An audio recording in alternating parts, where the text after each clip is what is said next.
This video will help you sleep and relax. But before we begin, I would like to know which city you're from and what time you're watching this. Now, subscribe to the channel, relax, and let's begin. I never thought I'd be one of those people sharing weird experiences online, but I need to tell someone about what happened to us at the Mary Hill house. Even typing this gives me that cold feeling in my stomach again.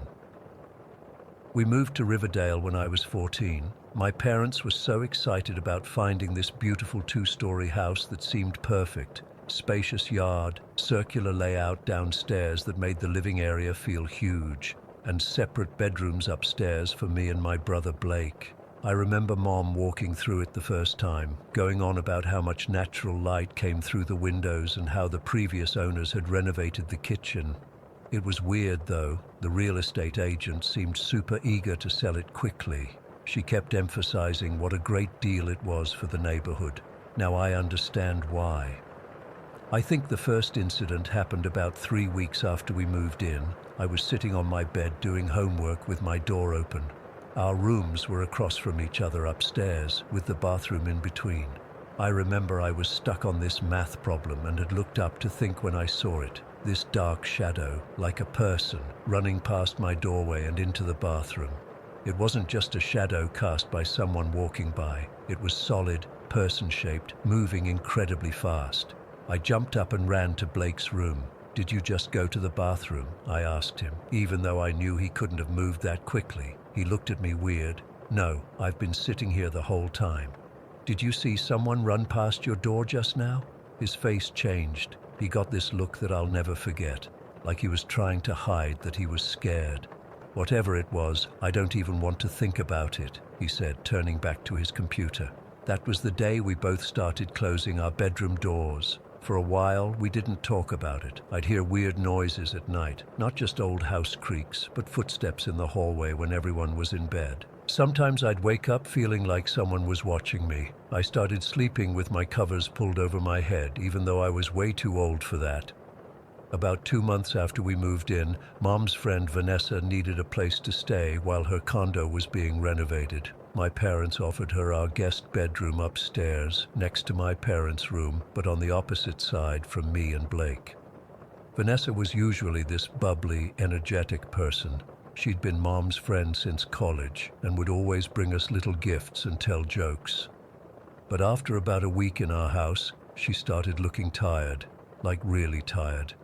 Dark circles under her eyes, jumpier than usual. I caught her staring out the window a few times with this vacant look. One afternoon, I was grabbing something from my room when I noticed Vanessa's door was open. She was sitting on her bed, just staring at the wall. I asked if she was okay, and she motioned for me to come in. "Adelaide," she said quietly, "have you noticed anything unusual about this house?" My stomach dropped. "What do you mean?" She hesitated. "Your room is always so warm and cozy.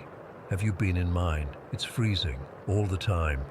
She was right. Even with the heat on, her room was always cold. I'd noticed it when helping her move in, but figured it was just poor insulation or something. "And I keep having these dreams," she continued. "Except, I don't think they're dreams. I think I'm awake when they happen." I didn't want to scare her, but I also felt relieved that someone else was experiencing something. "What kind of dreams?" "Like someone's in the room with me, watching me. Sometimes I feel the bed sink down like someone's sitting on it."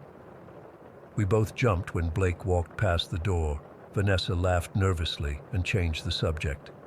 That night, I couldn't sleep. Around 11:30, I heard Vanessa's door open and close, then footsteps heading to the bathroom. When she didn't come back after 15 minutes, I got worried and went to check on her. I knocked softly on her door. "Vanessa, you okay?" Her voice sounded strange when she answered. "Adelaide, can you come in for a minute?"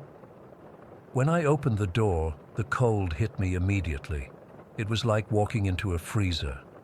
Vanessa was sitting up in bed, rigid, staring at the corner of the ceiling. "Do you see it?" she whispered. I followed her gaze and my entire body went numb. There was something there. a dark, dense shadow that seemed to absorb the light around it. It wasn't just a shape, it had presence. It felt angry. It was hovering near the ceiling above the foot of her bed, and it seemed to be getting lower. "Close your eyes," Vanessa said, her voice shaking. "Don't look at it. Close your eyes now." I squeezed my eyes shut, my heart hammering so hard I thought I might pass out. The air pressure in the room changed, like when you're in a car and the windows are open and suddenly they close. I felt something cold brush past me. "It's gone," Vanessa said, grabbing my hand. "Let's go downstairs." We spent the rest of the night in the living room with all the lights on. Neither of us mentioned what we'd seen, but we didn't have to. We both knew. The next morning, Vanessa cornered my mom in the kitchen while I pretended to get breakfast. I could tell she was trying to be casual. "Lauren, have you ever felt anything strange in this house?" she asked, stirring her coffee way longer than necessary. Mom hesitated, glancing at me. "What do you mean by strange? Like a presence, especially upstairs?" Mom put down the dish she was washing and sighed. I didn't want to say anything because I thought it was just me being silly. She lowered her voice. "Sometimes I feel like someone's watching me, and that upstairs hallway, I hate walking through it at night." "Did you know anything about the previous owners?" Vanessa pressed. Mom looked uncomfortable. "The agent mentioned something, but I didn't think it was important." "What?" I asked, not even pretending I wasn't listening anymore. Mom looked at me for a long moment. "The man who owned the house before us, he took his own life in the guest bedroom." Vanessa went pale. "How?" "He shot himself." I felt sick. "Is that why there's that weird patch on the wall? The one behind the dresser?" Mom nodded slowly. "I think it's where the bullet went." Vanessa moved out that day. She claimed her condo was ready earlier than expected, but we all knew the truth. After she left, things got worse. The footsteps got louder. Doors would close by themselves. The cold spots spread to other parts of the house. Blake and I started spending more time outside or at friends' houses. Dad thought we were all being ridiculous. He kept saying old houses make noises and we were letting our imaginations run wild. But even he started looking tired, though he'd never admit why. About a week after Vanessa left, Blake and I were playing basketball in the driveway as the sun was going down. I remember the sky was this weird orangey-purple color. Blake had just taken a shot when he suddenly froze, staring up at the house. I followed his gaze to the guest bedroom window. There was a figure standing there, dark but definitely human-shaped. It had its hand raised to the side of its head, like it was holding something, like a gun. We both started screaming for Mom. She came running outside, and when she looked up, she saw it too. The three of us stood there, staring up at this thing that was mimicking its own death. It stayed there for maybe 30 seconds before fading away. Mom finally broke down and agreed to talk to Dad about moving. He was resistant, saying we couldn't afford to break our lease and find a new place. But then it happened to him too. He was taking out the trash one night when he saw a man standing by the side door. Dad thought it was an intruder and yelled at him, but when he got closer, the man vanished, just disappeared in front of him. Dad came back inside white as a sheet. We moved out 2 weeks later. Left some furniture behind because we were in such a hurry. It's been 3 years, and I still have nightmares about that house. Sometimes I drive by it on my way somewhere else, and I always see the upstairs curtains move, even though I know the house has been empty since we left. Nobody stays there long. I don't know what was in that house on Mary Hill. I don't know if it was the man who died there or something else that was there before him. But whatever it was, it didn't want to be alone, and it didn't want us to forget about it, and I haven't. I don't think I ever will. Story 2. I've been debating whether to post this for a while now. I guess part of me hoped that writing it all down would help me make sense of it, or maybe even make it less real somehow. But I'm 25 now, and what happened in that house still haunts me. I need to tell someone who might understand. When I was 6, my family moved into this old Victorian house in a small town. My parents were thrilled about it, all that character, the woodwork, the history. It was over 100 years old. and they kept going on about what a steal it was for the price. The first time I walked in, something felt wrong. It wasn't anything I could explain, especially not as a little kid. Just this overwhelming feeling that I wasn't welcome there. My room was on the second floor, down the hall from my parents', with my little brother's room between us. From day one, I hated being in there alone. My brother, who was only 4 at the time, seemed totally fine in his room. My parents chalked it up to adjustment issues or an overactive imagination. For the first year, I slept on my parents' bedroom floor almost every night. They'd put me to bed in my room, and I'd wait until they were asleep before dragging my blanket into their room. When I turned 7, they put their foot down. "You're a big girl now," my mom said. "You need to sleep in your own room." That first night alone was when it all started. I remember lying in bed staring at the ceiling when I heard it, a distinct metal clang from the basement, like something heavy hitting a pipe. Then footsteps. Not normal footsteps, though. It was always the same rhythm, step, step, thud, step, step, thud, like someone was walking but dragging something behind them. The sound came up the basement stairs, which emerged into the hallway not far from my bedroom door. The footsteps always stopped at the top of the stairs.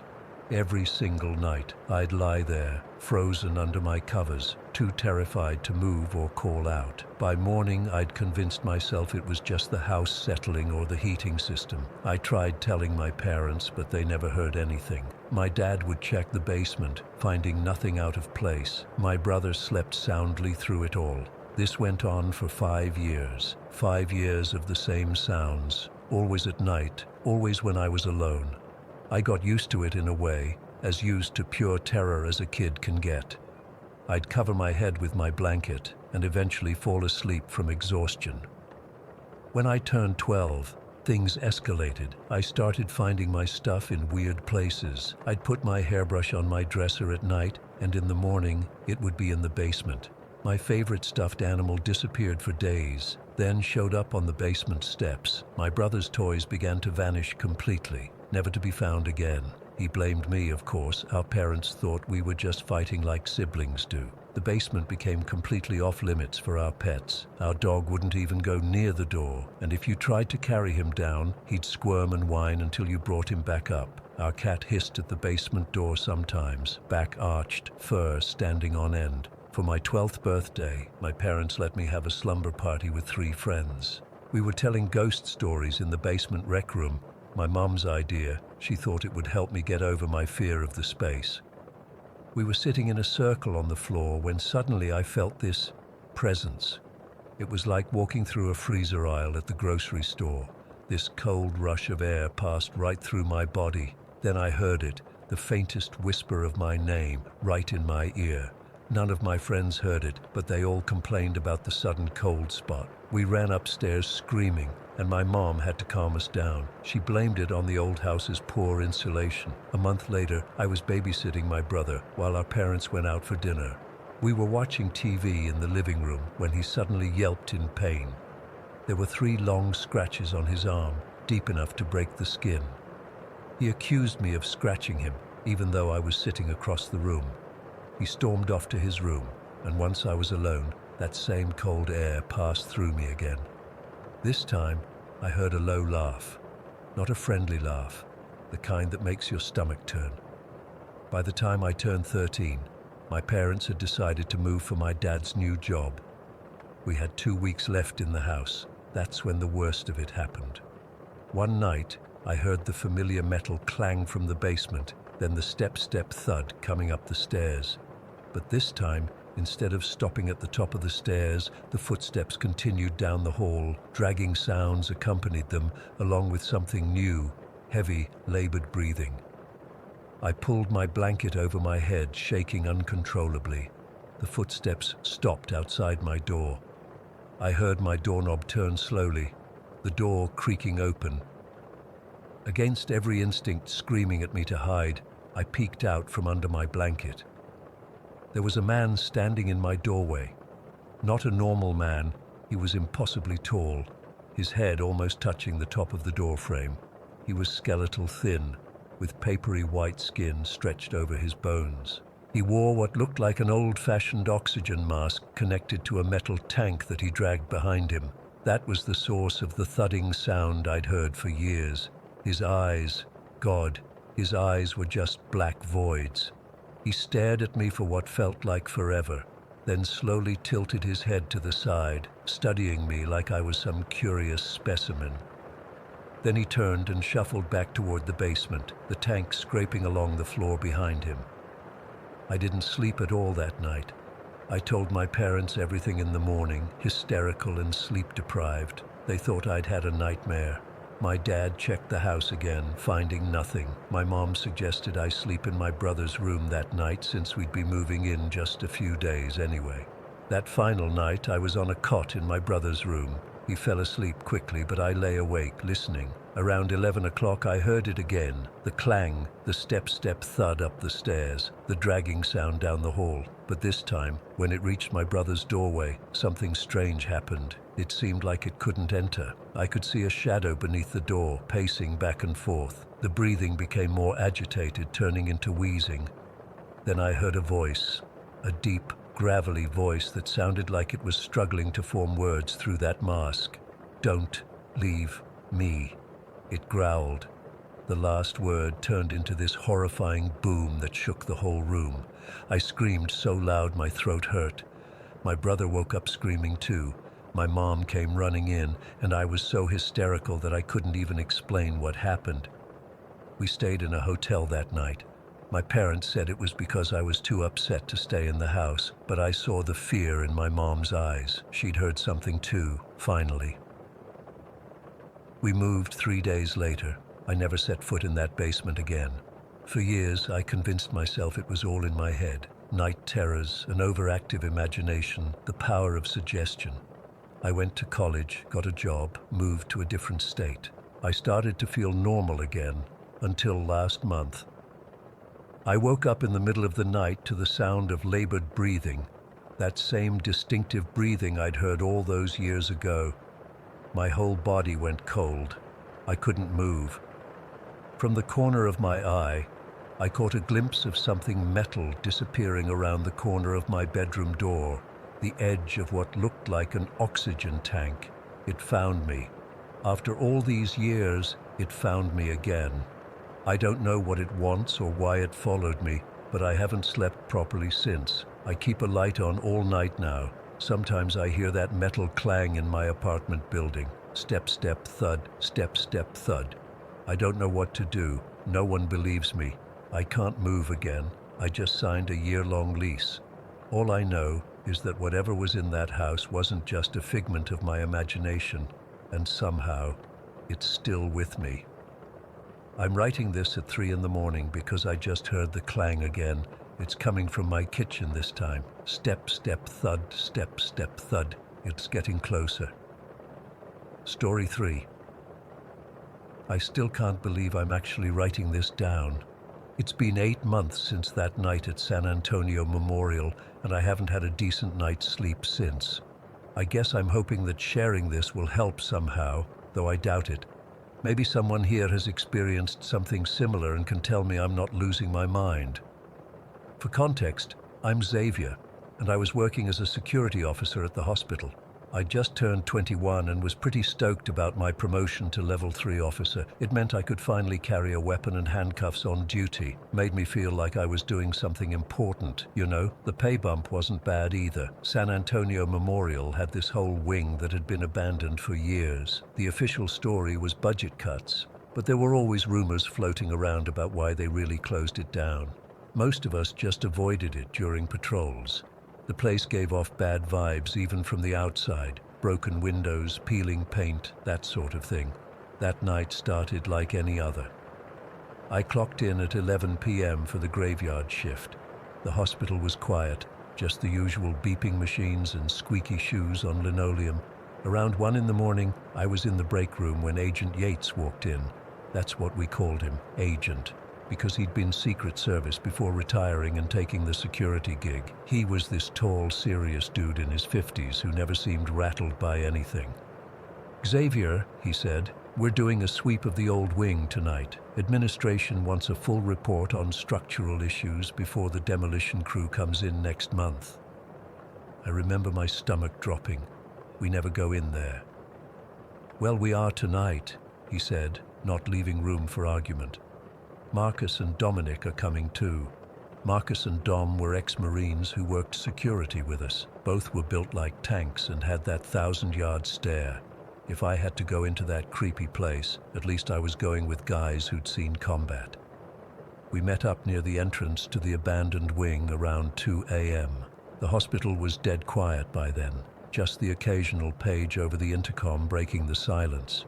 The door to the old wing had this heavy chain with a padlock, which Yates unlocked with a key from his massive key ring. "Stay together," Yates instructed as he pushed the door open. The hinges screamed like they were in pain. The smell hit me first, that musty, stale air that comes from a place being sealed up for years. Our flashlights cut through the darkness, illuminating peeling wallpaper and debris on the floor. Old gurneys and medical equipment covered in thick dust lined the hallways. "This place is a lawsuit waiting to happen," Marcus muttered, kicking aside what looked like an old IV stand. For the first hour, nothing happened. We checked rooms, made notes about ceiling damage and exposed wiring, and tried to ignore the creepy old patient belongings left behind. There were still photos taped to walls in some rooms, family pictures of people who were probably dead now, smiling at us through a layer of dust. Then we reached the old ICU on the 3rd floor. The ICU had this weird layout, 3 parallel hallways connected by these short corridors that made it look like a giant letter E. Yates wanted us to split up, 1 person per hallway, but Dom immediately protested. "Bad idea," he said firmly. "We stick together." We decided to start with the leftmost hallway. Our footsteps echoed as we moved forward, flashlights bouncing off the walls. About halfway down, I noticed Dom had stopped walking. He was staring at a doorway to our right, completely still. "Dom?" Marcus called out. "What's up, man?" Dom didn't answer. He just kept staring. We all turned to look at what had him so fixated. And that's when it happened. The moment my life changed forever. The smell hit me first, like rotting meat left in the sun for days. It was so intense I gagged, covering my mouth with my sleeve. And then I saw it. Peering from the top of the doorway was something. I can't call it a person. It had a face, sort of. But where eyes should have been were just these empty, inky black voids. The skin was gray and seemed to be rotting, hanging loosely in places. It wasn't standing in the doorway. It was somehow suspended from the top like a spider. For a split second, nobody moved. Then Marcus broke first, turning and sprinting back the way we came. His footsteps echoed down the hall, and that seemed to break the spell for the rest of us. Dom was next, shoving past me so hard I almost fell.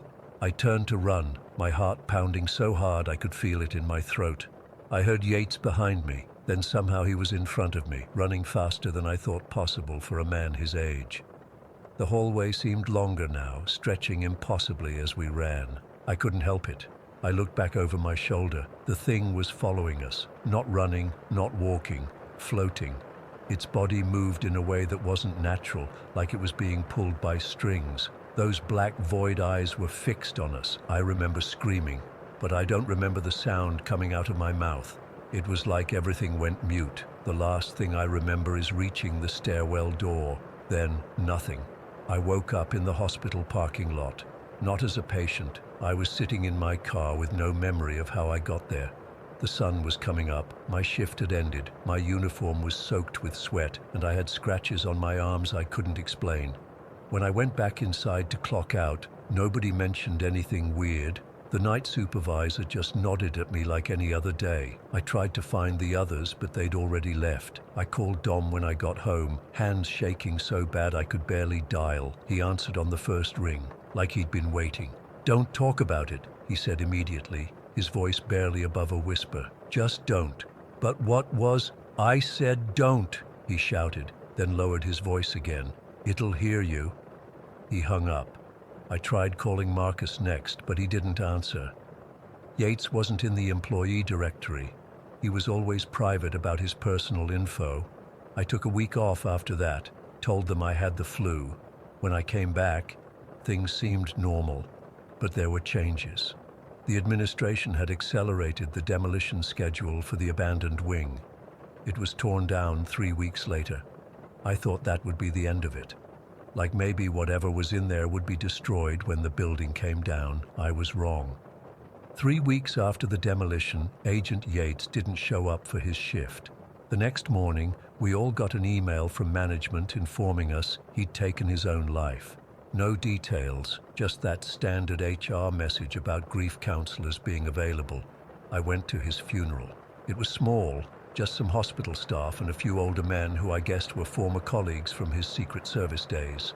Dom was there, looking terrible. Gaunt face, bloodshot eyes. He avoided me. Marcus wasn't there. I found out why 2 days later. He died in what the news called a household accident. Fell down his stairs and broke his neck. The article mentioned he lived alone, so it was almost a day before anyone found him. That's when I started seeing it again.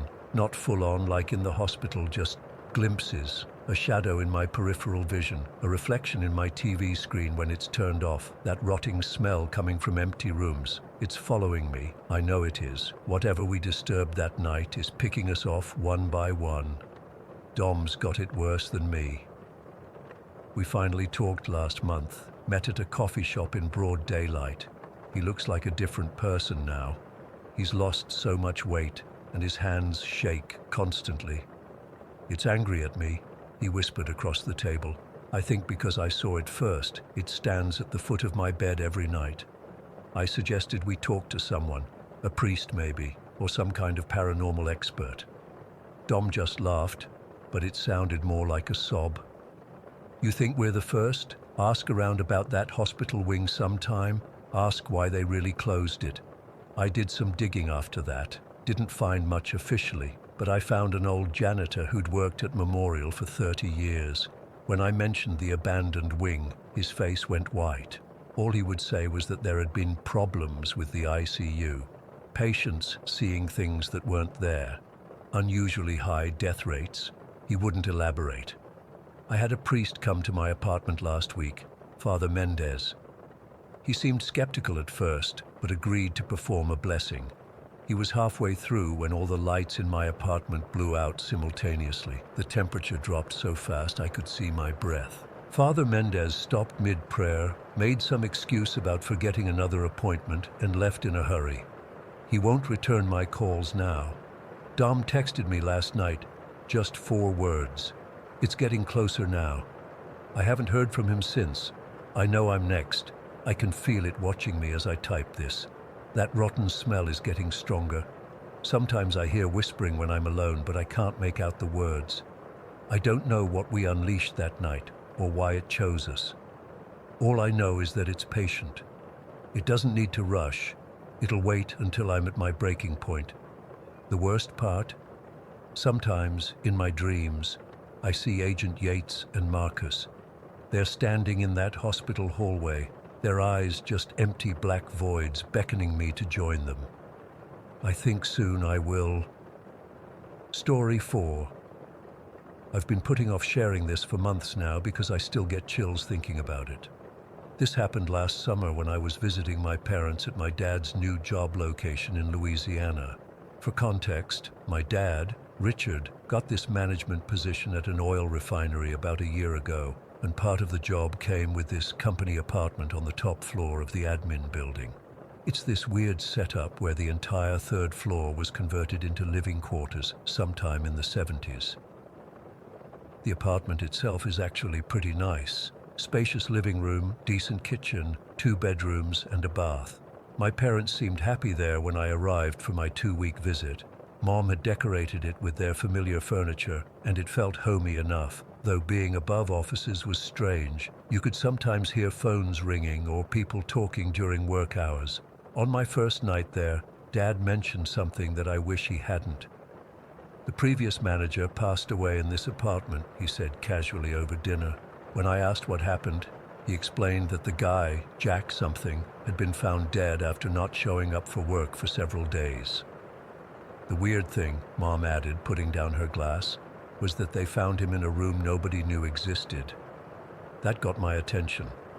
Apparently, this Jack person had removed a wall panel in the laundry room that led to an attic space above the office's drop ceiling. He'd converted it into a secret bedroom of sorts. Dad said the company sealed it up after the incident, but when they moved in, they decided to properly renovate it into a guest room, the room I'd be staying in. Great, just great. Dad must have noticed my expression because he quickly added, "It's completely different now. New walls, new flooring, new everything." Mom nodded in agreement, saying they'd had it blessed by their church pastor just to be safe. That didn't exactly reassure me, but I didn't want to seem childish, so I shrugged it off. The guest room was nice enough, freshly painted light blue walls, a comfortable queen bed, and a small desk by the window. But there was something off about it. The ceiling sloped oddly on one side, and despite the fresh paint, there was a subtle smell I couldn't quite place. Not bad, just strange, kind of musty with a chemical undertone. That first night I asked to leave the door open since the bathroom was across the hall, and I didn't want to fumble for the light switch in an unfamiliar place.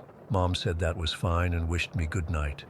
I fell asleep pretty quickly, exhausted from traveling, but around 3 in the morning I woke up suddenly.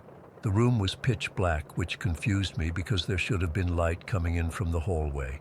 I sat up and realized the door was closed. I distinctly remembered leaving it open, and my parents wouldn't have closed it after I fell asleep. They're not like that. I figured maybe the air conditioning created a draft that pulled it shut, though it seemed unlikely. As I was trying to rationalize this, I noticed something that made my blood run cold. The doorknob was moving, jiggling, like someone was trying to open it from the outside, but very slowly and deliberately. I froze, just watching the metal knob twist slightly right, then left, then right again. It wasn't the rapid turning of someone trying to get in. It was slow, methodical, almost like whoever was on the other side was trying to be quiet. "Mom?" I called out, my voice embarrassingly weak. No response, just more jiggling. "Dad?" Louder this time. Nothing. The movement stopped for maybe 10 seconds. Then it started again.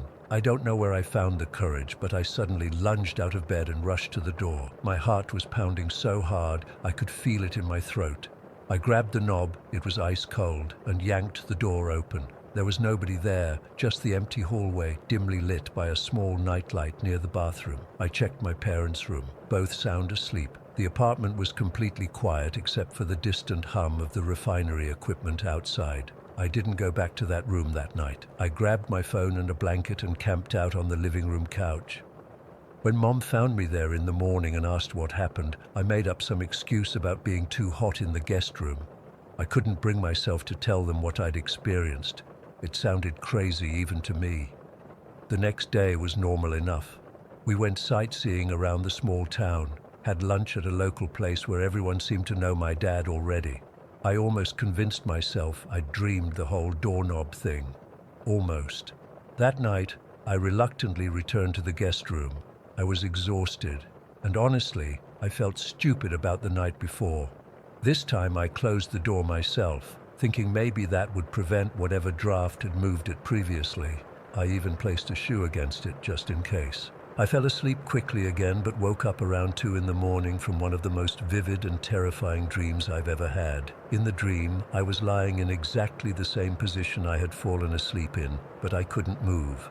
Classic sleep paralysis, I guess. The room looked exactly the same, except that when I looked up at the ceiling, there was a man there. Not floating or anything supernatural like that. It was like the ceiling had become transparent, and he was lying on the other side, face down, looking directly at me. His face is what still haunts me. Pale, bloated, with eyes that bulged slightly outward. They weren't glowing or black or anything from a horror movie, just regular human eyes that were open too wide, staring at me with this intense, desperate expression. He was wearing a flannel shirt and what looked like denim overalls. The worst part was that he wasn't doing anything threatening, just staring down at me with those bulging eyes, like he was trying to communicate something urgent. I woke up, gasping, drenched in sweat. The shoe was still in place against the door, and everything in the room appeared normal. But that smell, that strange, chemical, musty smell, seemed stronger now. I checked the time. 4:17 a.m. There was no way I was going back to sleep in that room. I grabbed my pillow and once again headed for the couch. As I was leaving, I swear the temperature in the hallway dropped by about 10 degrees for the few seconds it took me to walk to the living room. The next morning, I finally broke down and told my parents about both incidents. My dad looked concerned, but my mom immediately went into rationalization mode. It was probably just a nightmare triggered by knowing someone had died there, she said. Our minds play tricks on us. But then I described the man I'd seen in detail. The flannel shirt, the overalls, the specific type of work boots he had on, the old-fashioned kind with the leather laces and metal eyelets. Dad's expression changed. "How would you know what kind of boots Jack wore?" he asked slowly. "I don't," I said. "That's just what I saw in the dream." Mom and Dad exchanged looks. "That's exactly what he used to wear," Dad said quietly. "Every day, according to the employees who've been here a while. They said he never varied his outfit. Flannel shirt, overalls, and those specific boots. They were his trademark." A chill ran down my spine. I'd never seen a picture of Jack, never heard a description of him before. Dad had only started working there months after Jack's death. "It's just a coincidence," Mom insisted, but I could tell she was unsettled too. I spent the rest of my visit sleeping on the couch, despite my parents' insistence that I take their room. They didn't push too hard though, which made me think they weren't entirely comfortable with that room either. On my last day, I overheard Dad talking to one of the maintenance workers who'd come to fix something in the kitchen. They didn't realize I was in the next room. "Did you ever meet Jack?" Dad asked casually. "Sure did," the man replied. "Worked here 23 years. Jack was different, kept to himself mostly." "What do you think about how he died?" The maintenance guy lowered his voice, but I could still hear him. "Between you and me, I wasn't surprised. Jack always seemed like he was hiding something. Turns out it was a whole damn room, right? But there was something else about him, like he wasn't all there sometimes, you know? Would catch him talking to himself or staring at nothing. Some folks thought he had some mental health problems that weren't being addressed." "Do you know why he built that hidden room?" Dad asked. "Nobody knows for sure. Some say he was just eccentric and wanted more space. Others think he was paranoid, wanted a place to hide if necessary. Working at refineries, you hear about accidents, explosions. Maybe he wanted an escape route. Whatever the reason, living up here all alone for 15 years probably didn't help his state of mind." Later that day, Mom pulled me aside while Dad was at work. "I didn't want to say this in front of your father," she whispered, "but I've noticed things too. Nothing as dramatic as what you experienced, but strange things." When I asked what kind of things, she hesitated. "The smell, for one. We've tried everything to get rid of it. Air purifiers, deep cleaning, even replacing some of the drywall. Nothing works, and sometimes I hear, not voices exactly, but sounds, like someone moving around in that room when nobody's in there." She made me promise not to tell Dad that she'd said anything. Apparently, he really wanted this job to work out, and she didn't want to make him more stressed about the living situation. Before I left, curiosity got the better of me, and I asked Dad more about how Jack had died. He was reluctant, but eventually told me that Jack had apparently suffered a brain aneurysm while in his secret room. Since nobody knew the room existed and Jack lived alone with no family checking on him, he wasn't found for almost 5 days, in August, in Louisiana. That explained the smell that never quite went away. It's been 6 months since that visit. My parents are still living in that apartment, though they've converted the guest room into a home office and don't sleep in there. Dad says it's because Mom wanted a dedicated space for her crafts, but I know better. I've done some research on the previous manager since then. There's not much to find, just a short obituary and a few mentions in local news about refinery operations during his tenure. No pictures. It's like he lived and died without leaving much of a trace, except for whatever presence remains in that room. I still can't explain what happened during those nights. Was it just my imagination fueled by the knowledge of Jack's death, or was it something more? All I know is that I'm never sleeping in that room again, and I've suggested to my parents that they might want to consider finding their own place off company property. Some spaces hold on to the past in ways we don't fully understand. That apartment, especially that hidden room that became my guest room, is one of them. Whatever energy or memory or presence Jack left behind, it's still there, watching from the ceiling with those bulging, desperate eyes. Story 5. I've been putting off writing about this for years. Even now my hands are shaking a bit as I type this out. I know how it's going to sound, but I swear every word of this is true. I lived it, and honestly I'm still trying to make sense of it all. This happened about 4 years ago when I moved into this apartment in Los Angeles. It was in an older building, probably built in the 1920s or 30s. The rent was surprisingly reasonable for the area, which should have been my first red flag, but I was just happy to find something I could afford. The apartment was a decent size, 2 bedrooms with these long, narrow hallways connecting everything. The kitchen was particularly strange. It wasn't like a normal kitchen with an open floor plan. It was basically a hallway with cabinets lining both walls. Upper cabinets, lower cabinets, a total of 16 cabinet doors if you counted them all. The refrigerator was at one end, and it opened into the dining area at the other. I noticed something odd my very first week there.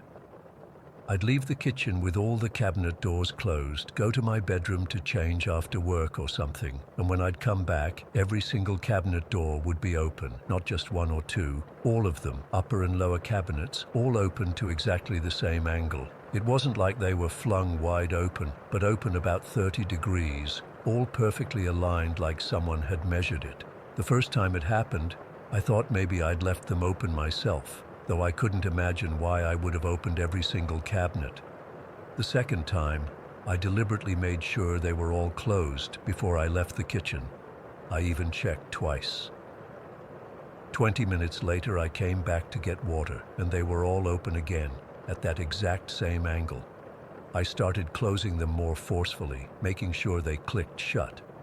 Didn't matter.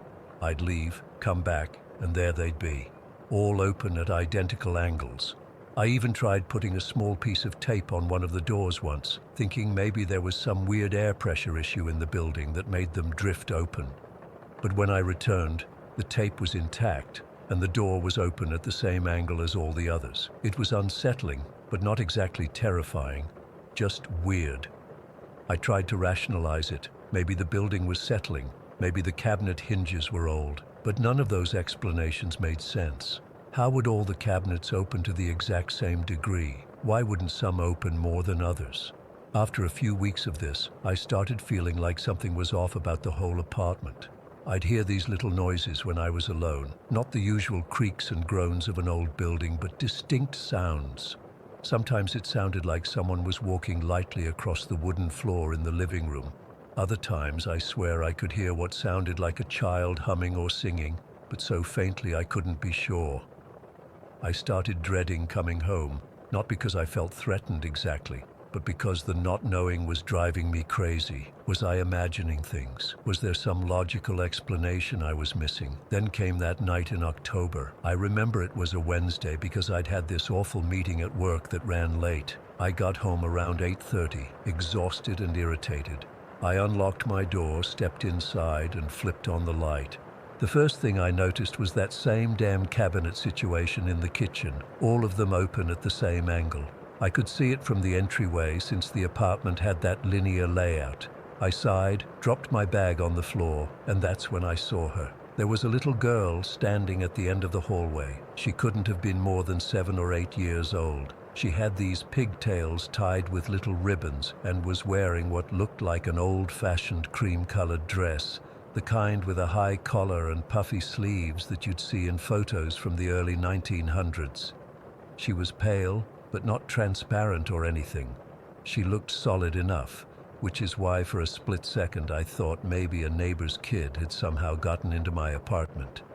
But then she turned and looked at me, and I knew instantly this wasn't a regular child. Her eyes were too deep, too knowing. She didn't smile or speak. She just stared at me for what felt like forever but was probably only a few seconds. Then she turned and walked toward my living room. I couldn't move. I stood frozen in the entryway, my heart hammering so hard I could feel it in my throat. Part of me wanted to run out the door and never come back. Another part desperately needed to know what I'd just seen. Finally, I managed to unstick my feet from the floor and move toward the living room. "Hello?" I called out, my voice sounding strange and thin. "Is someone there?" The living room was empty, completely empty. I checked behind the couch, in the closet, everywhere a child might hide. Nothing. I even went and checked the front door to make sure it was locked from the inside. It was. I was alone in the apartment, or at least I was the only living person there. That night, I barely slept. I kept the lights on and sat in my bed with my back against the wall, jumping at every little sound. Around 3 a.m, I distinctly heard giggling coming from the kitchen. Not menacing laughter, but the innocent giggle of a child playing. I didn't get up to look. I couldn't. The next day, I called my landlord. I tried to be casual, asking if any families with young children had lived in the apartment before me. He said no, that the previous tenant was an older man who lived alone. When I pushed further, asking about the history of the building, he got weirdly defensive and asked why I wanted to know. I didn't tell him about the girl. I didn't tell anyone at first. Who would believe me? But the incidents kept happening, and they got more frequent. The cabinet thing continued daily. But now other things started moving too. I'd leave a book on the coffee table and find it on the floor. My keys would disappear from where I'd left them and turn up in random places. Once inside the refrigerator, the TV would turn on by itself, usually to children's programs, and I kept hearing her. Sometimes it was just footsteps or giggles. Other times, I'd hear what sounded like a one-sided conversation, as if she was talking to a doll or an imaginary friend. The words were never quite clear enough for me to make out what she was saying.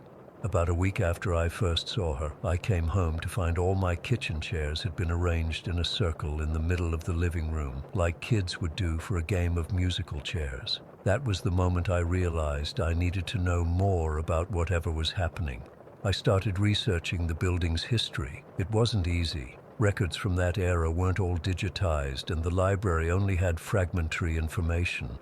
But I learned that the building had originally been a single large house that was later converted into apartments in the 1950s. Before that, it had belonged to a family named Harmon. They had lived there from 1908 until around 1922, and they had a daughter. Her name was Eleanor Harmon. She died in 1918 during the Spanish flu pandemic. She was 7 years old. I found a grainy newspaper obituary with a photo. It was her.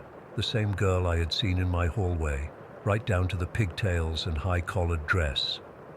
That night, I came home and spoke out loud to the empty apartment. "Eleanor, is that your name? I'm Daniel. This is my home now, but I understand it was yours first." Nothing happened immediately, but that night, I woke up around 2 a.m. to the sound of my closet door sliding open. I sat up, heart racing, and saw a small silhouette standing in my doorway. "Eleanor," I whispered. She didn't speak, but she moved closer to my bed. I could see her more clearly now. She looked solid, like a real child, except for a certain quality to her that's hard to describe, like she was slightly out of focus, or like looking at someone underwater. She reached out toward my nightstand, where I had left the printout of her obituary. Her hand hovered over it, not quite touching. Then she looked at me, and for the first time she smiled. It was a sweet, childish smile, nothing sinister about it. Then she was gone. Not like she walked away. She was simply there one moment and gone the next. The next day, I came home to find the cabinets open as usual, but this time there was something different. On the kitchen counter was a small drawing done in pencil on a scrap of paper I recognized from my own notepad. It was a crude, childish drawing of what looked like a house with a family standing outside, a man, a woman, and a little girl. I started to understand that Eleanor wasn't trying to scare me. She was just there. continuing whatever existence she had in the place that had been her home. Over the next few weeks, I got more comfortable with her presence. I'd sometimes talk out loud to her, telling her about my day or explaining what I was cooking or watching on TV. Sometimes I'd get responses. A giggle or an object would move slightly. Once, when I was feeling particularly down after a bad day at work, I came home to find a small wildflower on my pillow. I have no idea where it came from. There weren't any like it growing near my building. The cabinet thing never stopped, though. Every single day, without fail, I'd find all 16 cabinet doors open at that same identical angle. It became a kind of signal, Eleanor's way of reminding me she was there. About 3 months into this strange coexistence, things escalated in a way I wasn't prepared for. I woke up in the middle of the night to find Eleanor standing at the foot of my bed, but this time she looked different. Her dress was the same, but it appeared wet, and her face was pale and drawn. She was pointing urgently toward the kitchen.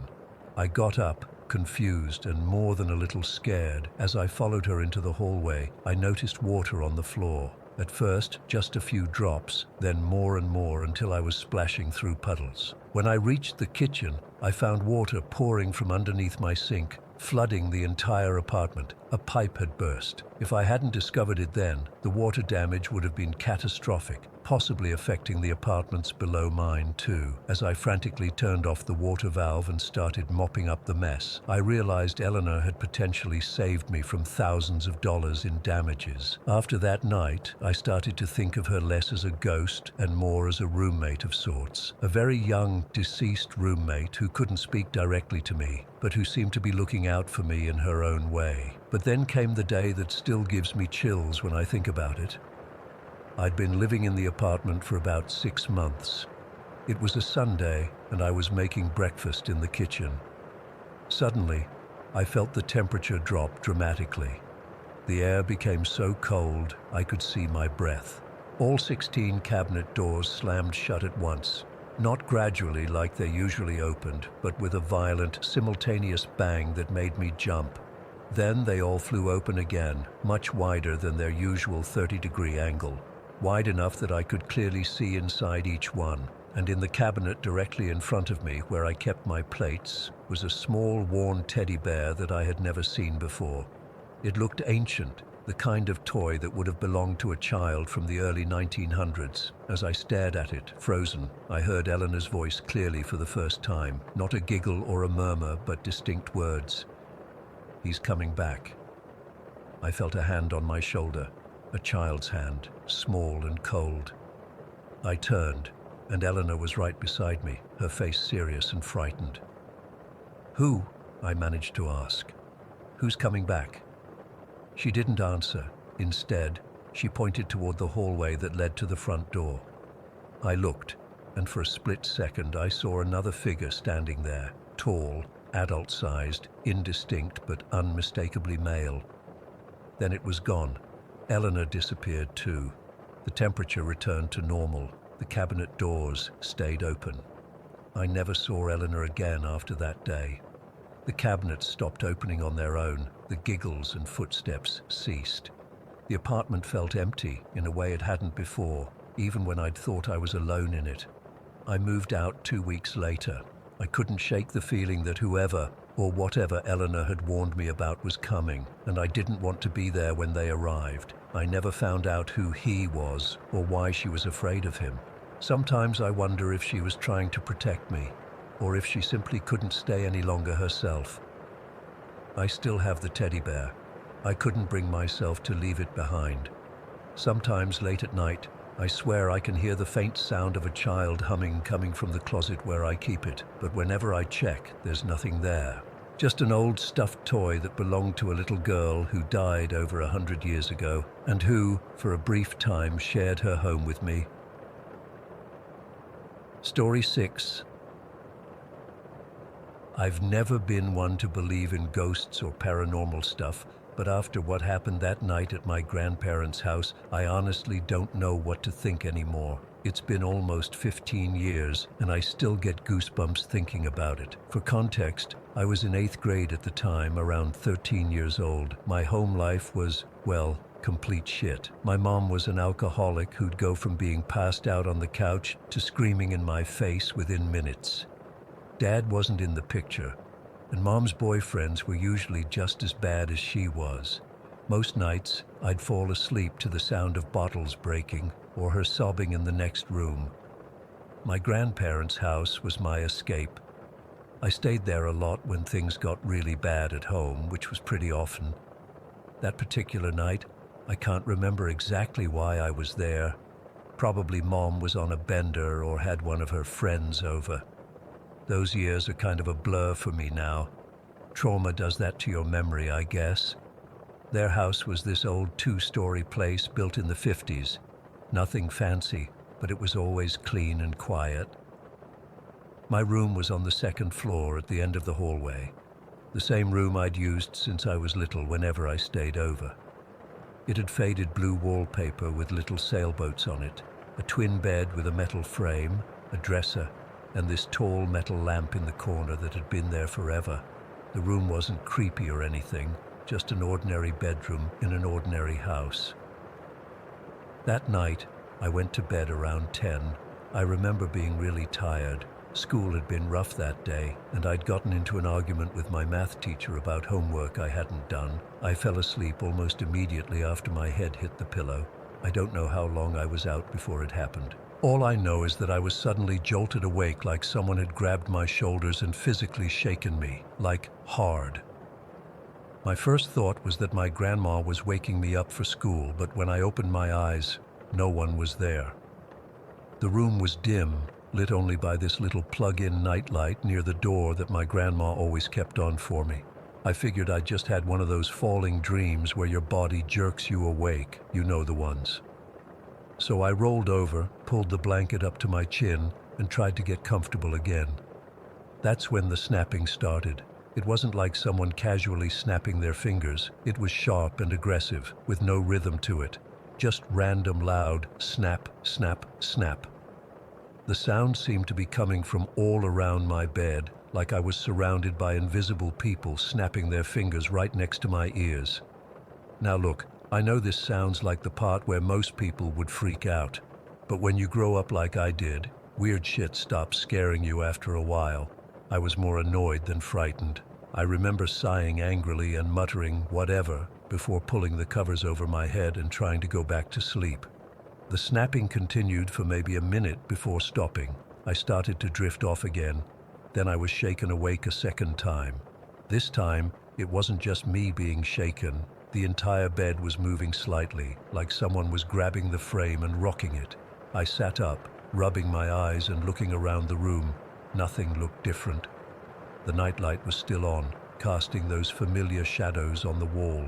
The dresser, the lamp, my backpack on the floor, everything was where it should be. Seriously? I remember saying out loud. I wasn't scared, I was pissed off. I needed sleep, and whatever this was, it was getting on my nerves. The snapping started again, louder this time. It seemed to be coming from every direction at once, above me, below the bed, from the corners of the room.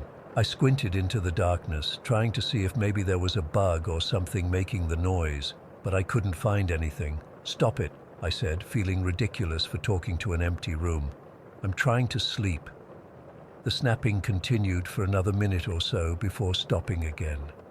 I lay back down, pulling my pillow over my head this time. I was so tired that even with all this weird stuff happening, I started falling asleep again.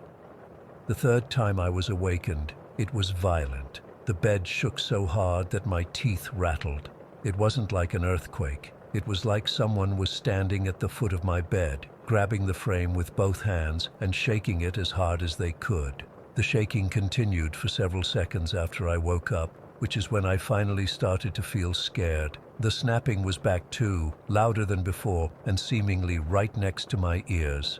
I sat up, heart pounding, and glared around the room.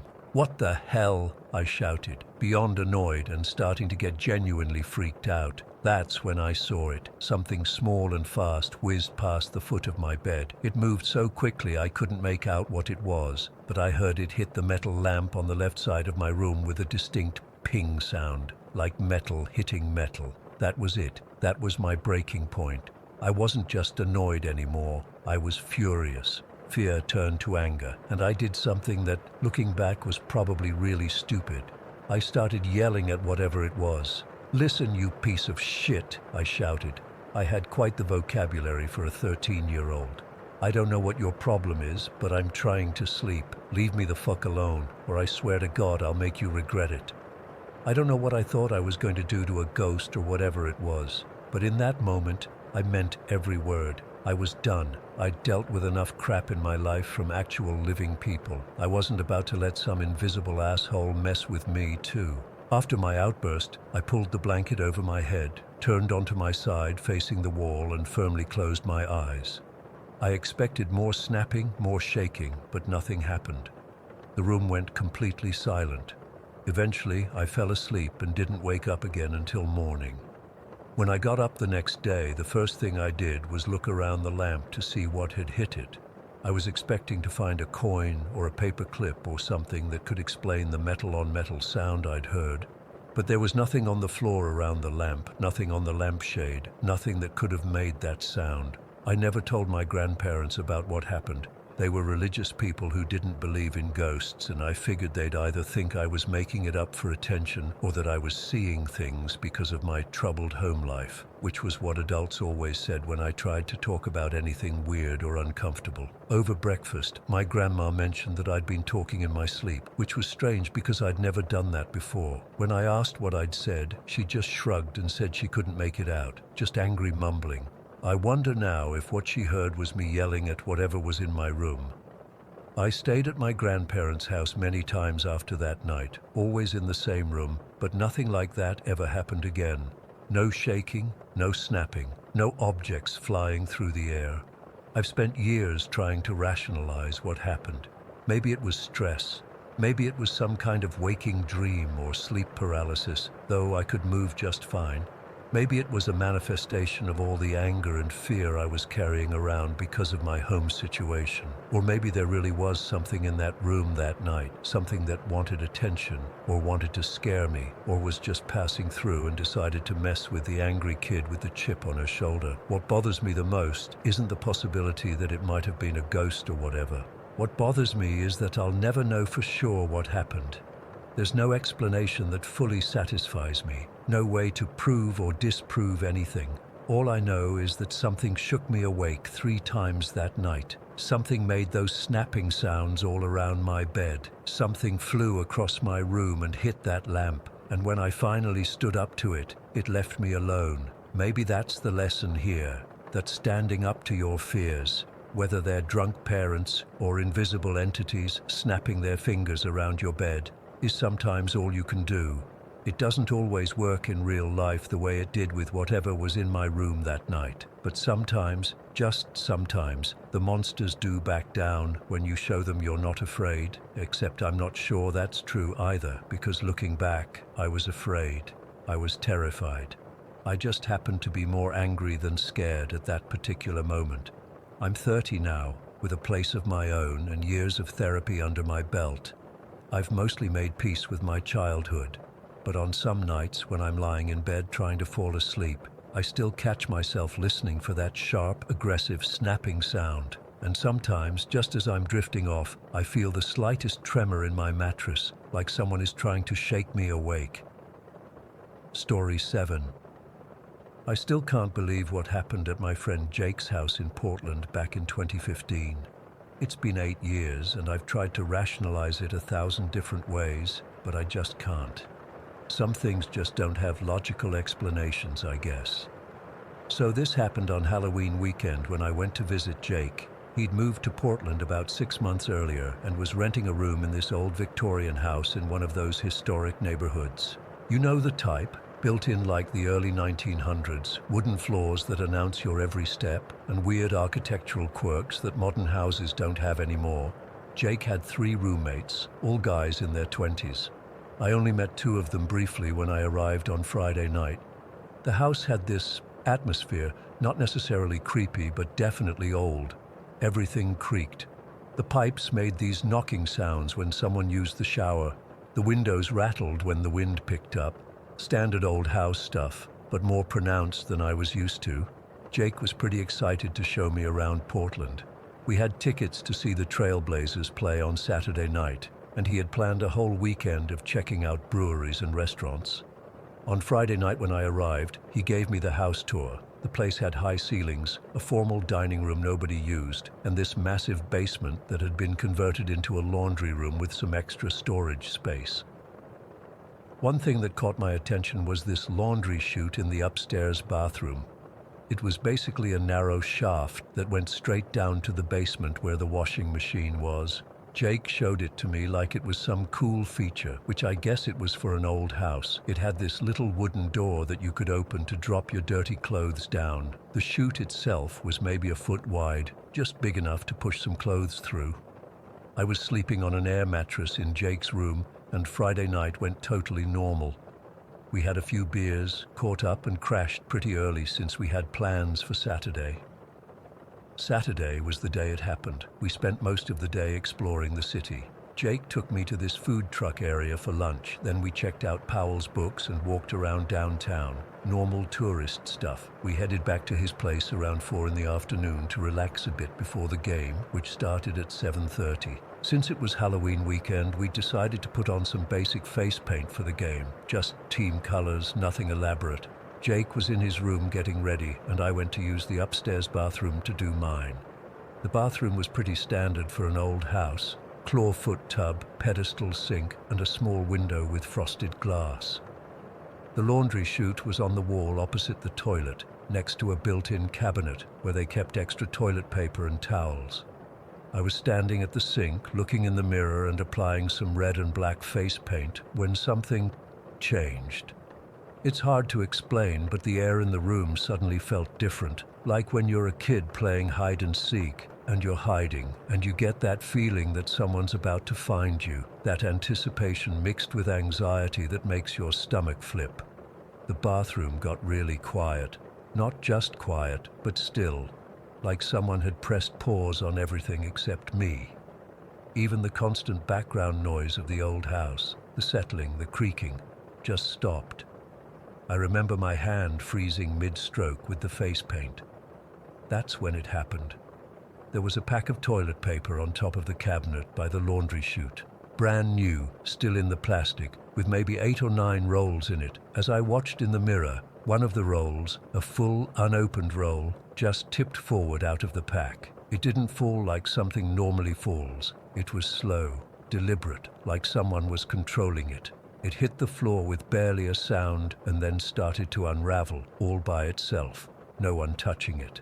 The toilet paper started unwinding across the floor, moving toward the laundry chute. I couldn't move. I just stood there, paintbrush in hand, watching this toilet paper roll itself out like it was being pulled by an invisible hand. There was no draft in the bathroom. The window was closed. No fan was running. Nothing that could explain what I was seeing.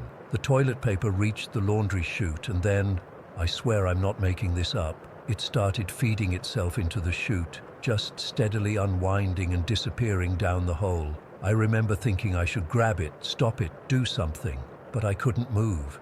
It was like I was frozen in place, just watching this impossible thing happen. The roll kept unwinding faster now, the paper disappearing down the chute like it was being pulled from below. When it got to the end, the cardboard tube spun around in a small circle on the floor, like a coin settling after being spun, and then stopped. I don't know how long I stood there staring at the empty tube, maybe 5 seconds, maybe 30. Then there was a knock at the bathroom door that nearly made me jump out of my skin. "Mason, you almost done in there?" It was Jake. I opened the door, and I must have looked like I'd seen a ghost because Jake's expression immediately changed from casual to concerned. "Dude, are you okay? You look like shit." I remember pointing weakly at the cardboard tube on the floor. "Did you just see that?" Jake looked confused. "See what?" "The toilet paper. It unraveled by itself and went down the chute." Jake stared at me for a second, then laughed. "Very funny. Actually, I just came up from the basement, and there's toilet paper all over the floor down there. I thought you were messing around." "What? No, I didn't do anything. It just happened." Jake's smile faded when he realized I was serious. "Come downstairs," he said. We went down to the basement, and I felt this increasing sense of dread with each step. When Jake flipped on the light, I saw it, a pile of toilet paper on the concrete floor beneath the laundry chute opening. But it wasn't just a random pile. The paper was folded, like perfectly folded in these neat zigzag patterns, the way it might look if someone had carefully arranged it. "Did you do this?" I asked Jake. "No, man. I came down to grab a beer from the fridge we keep down here, and this is what I found. I thought you were playing a prank on me." We both just stood there looking at it. The folded toilet paper was too precise to be accidental. Each fold was exactly the same size, both sides perfectly matched up. Even if I had wanted to create something like this, I couldn't have done it from the bathroom above. It would have been physically impossible. "Maybe one of your roommates," I suggested, but even as I said it, I knew that didn't make sense. No one else was home. Jake picked up a section of the folded paper. "This is weird, man, really weird." We tried to come up with explanations. Maybe there was some kind of air current in the laundry chute that could create this effect, but that wouldn't explain how the roll started unwinding by itself in the first place. Maybe it was balanced precariously and just fell, but I had seen it in the mirror. It moved like someone pushed it. We ended up just cleaning up the paper and trying to laugh it off. What else could we do? But I could tell Jake was as unsettled as I was. We finished getting ready for the game in mostly silence, both of us lost in our thoughts. At the basketball game, we managed to distract ourselves. The energy of the crowd, the excitement of the game, it helped push the bizarre toilet paper incident to the back of our minds. The Blazers won, which put us in a good mood, and afterward we went to a bar with some of Jake's friends. But later that night, back at the house, things felt different. Every creak, every settling noise made me tense up. I kept thinking about what I'd seen, the deliberate way that roll had tipped out of the package, the way the paper had fed itself into the chute, the impossibly neat folding at the bottom. I didn't sleep well that night. I kept waking up thinking I heard something. At one point, around 3 in the morning, I swear I heard what sounded like paper rustling, but when I sat up and listened, there was nothing. The next morning, Jake and I talked about it over coffee. He admitted that weird things had happened in the house before, objects not being where people left them, doors closing on their own, but nothing as blatant as what we'd witnessed. "The previous tenant in my room left suddenly," Jake told me. "The landlord said he broke his lease and just moved out with no explanation. The roommates at the time said he complained about feeling watched. That didn't exactly make me feel better." I left Portland later that day. As I was packing, Jake half-jokingly said, "Well, at least we got to meet the toilet paper ghost. That's what we've called it ever since, the toilet paper ghost." We laugh about it now when we talk on the phone, but it's the nervous kind of laughter people use when they're uncomfortable. I've tried to convince myself there must be a logical explanation. Maybe there was a draft I didn't notice. Maybe the toilet paper was defective in some way that made it unroll easily. Maybe Jake was playing an elaborate prank on me, but deep down, I know what I saw. I know the feeling in that bathroom, that pause in reality, that sense of another presence, and I know that toilet paper moved with purpose, with intention. I've never experienced anything like it before or since. Jake still lives in Portland, but he moved out of that house about a year after my visit. He never said it was because of paranormal activity, but he did mention that the laundry chute in his new apartment building is just a normal metal door that doesn't do weird shit. Some people might think it's silly to be so affected by something as mundane as toilet paper moving on its own, but it's not about what happened. It's about what it implies. If something can manipulate physical objects like that, what else can it do? And why? Was it trying to communicate? Was it playing? Was it trying to scare us? I don't have answers. I just know what I saw, and 8 years later, I still can't explain it. The toilet paper ghost remains the one truly inexplicable experience of my life. And sometimes, when I'm in a bathroom alone, I still find myself glancing nervously at the toilet paper, half expecting it to move. Story 8. I never believed in ghosts or anything supernatural. Sure, I'd watch horror movies with my daughter Mia, and we'd laugh about how we'd handle a haunting better than the idiots on screen. But that was before we moved to Pine Grove back in January.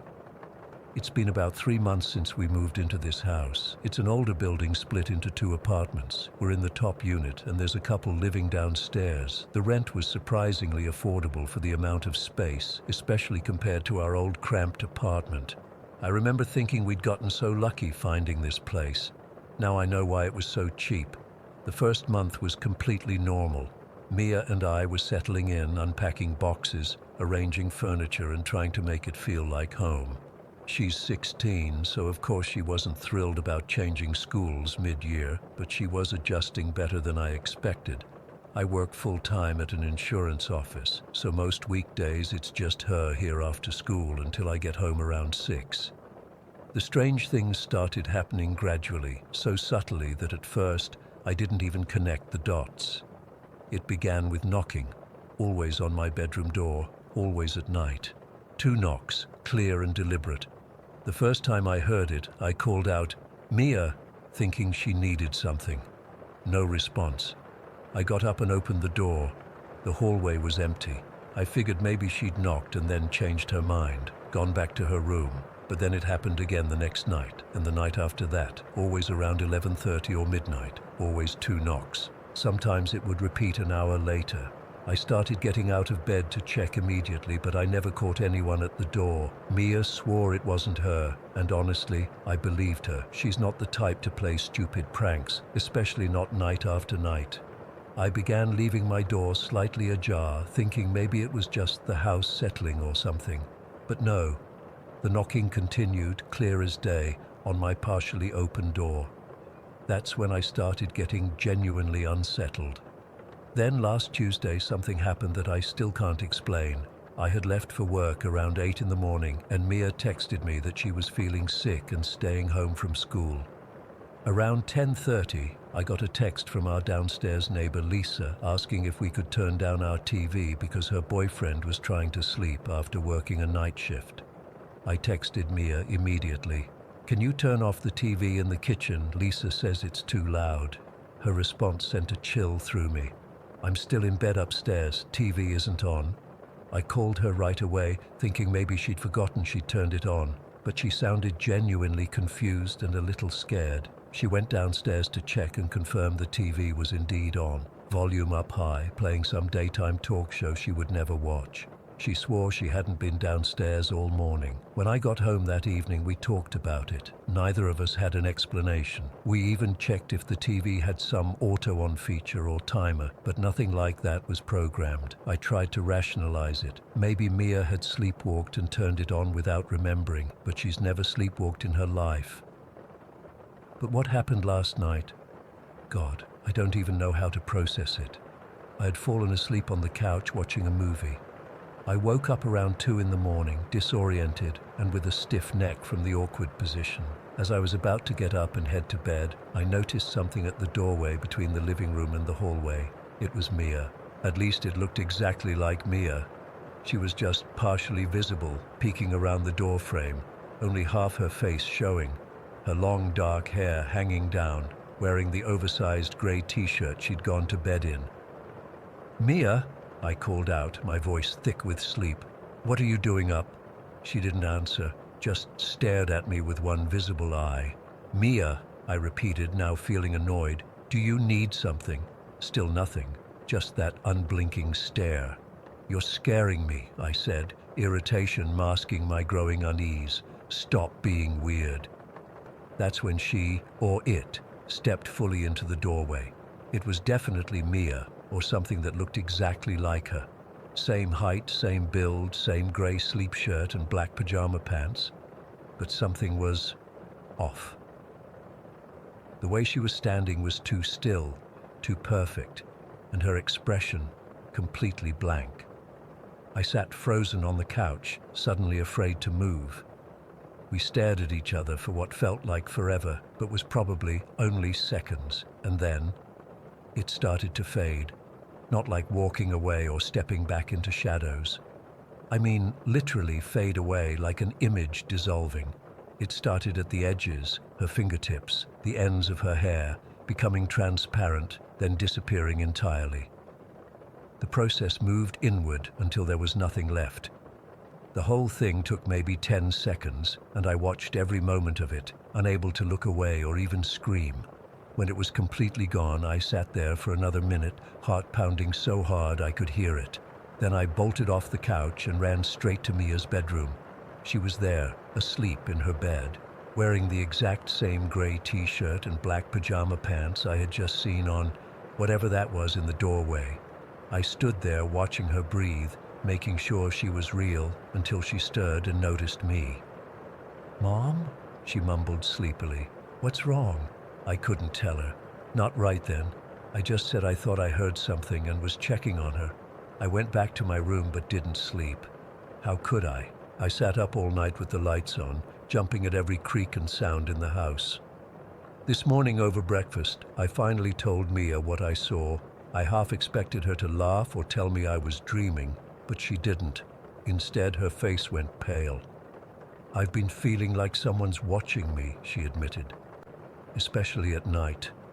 Sometimes I think I see movement out of the corner of my eye, but when I look, nothing's there."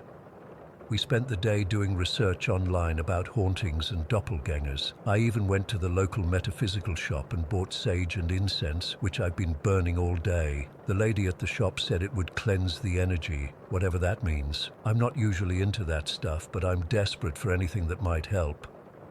I called our landlord too, trying to casually ask if there had been any issues with previous tenants. He got weirdly defensive and insisted everything was fine, that the last tenants moved out because they relocated for work. When I pressed a little, asking if anyone had ever complained about strange occurrences, he practically hung up on me. It's getting dark now. Mia's in her room with the door locked. She says she feels safer that way. I'm sitting in the living room, exactly where I was last night when I saw it.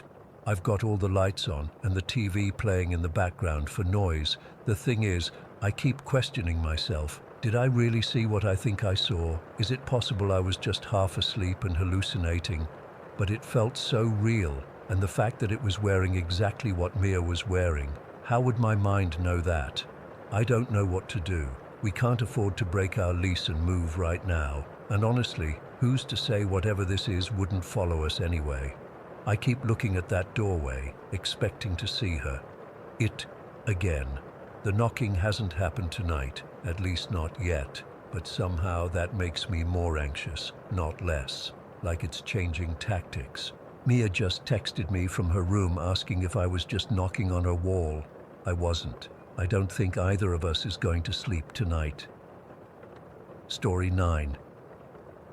I've been debating whether to share this for years. Even now, I'm not sure if putting these memories down in writing is the right thing to do. But I need to tell someone about what happened at Lambda. Maybe writing it out will help me process it. Maybe someone else has experienced something similar and can make sense of it. I don't know. I joined the Lambda sorority during my sophomore year at Westfield College.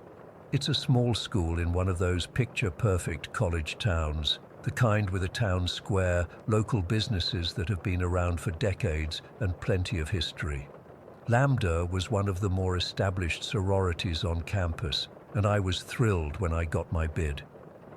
The Lambda house was this massive Southern-style mansion about 3 blocks from campus. It looked like something out of Gone with the Wind. White columns, wraparound porch, the works. It was beautiful during the day, all bright and stately. But something about it changed after dark. The first time I visited was for the new member tour. Cassie, our membership chair, showed us around the first floor, the common areas, kitchen, dining room, chapter room. Everything felt normal, even welcoming. But the moment we started up the stairs to the second floor, something changed. I remember it so vividly because it was such a stark contrast. One second I was laughing with the other girls, and the next I felt like someone had dumped a bucket of ice water down my back.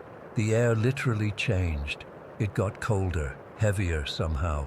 I thought maybe they had the AC cranked up on the second floor, but nobody else seemed to notice. The hallway was long and lined with bedrooms on both sides, 8 in total. At the end was what Cassie called the guest room. "We don't use this room much," she said, pushing open the door. "It's kind of an awkward shape." The room was weird. Not just the shape, which was this odd pentagon instead of a rectangle like the other rooms. There was something about it that made my skin crawl. In the corner was another door. "That's the attic access," Cassie explained. "We just store old recruitment stuff and holiday decorations up there." I don't know what possessed me, but I asked if we could see it. Cassie hesitated, which I should have taken as a sign.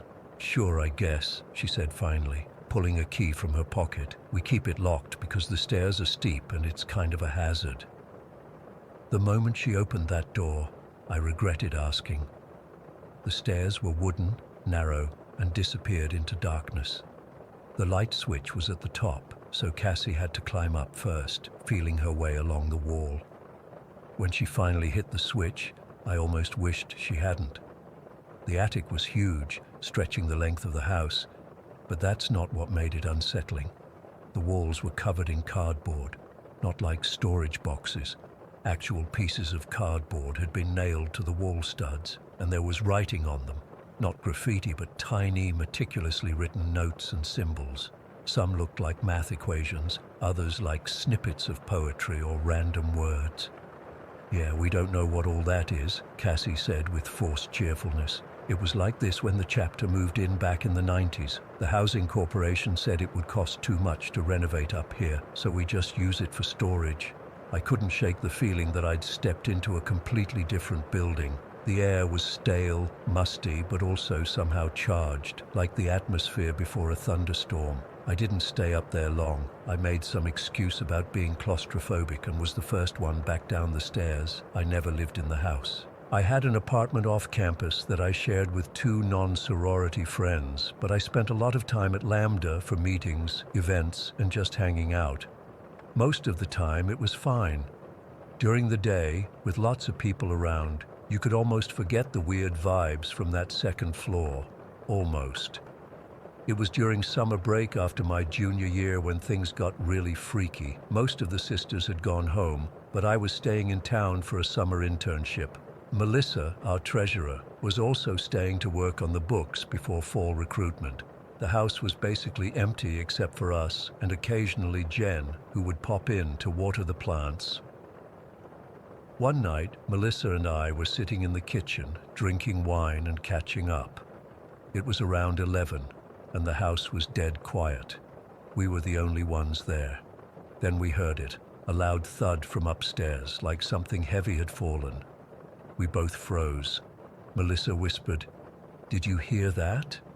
Before I could answer, there was another sound, a metallic scraping noise like something being dragged across the floor, then footsteps, heavy footsteps moving across the ceiling above us, heading toward the stairs. We didn't even discuss it. We both bolted from our chairs and ran to the living room, which was farther from the staircase. We stood there, clutching each other's arms, listening as the footsteps stopped at the top of the stairs. "Someone's in the house," Melissa whispered. "Should we call the police?" I was about to agree when we heard the scraping noise again, but closer now, like it was on the stairs. We waited, frozen, for someone to appear, but nobody came down.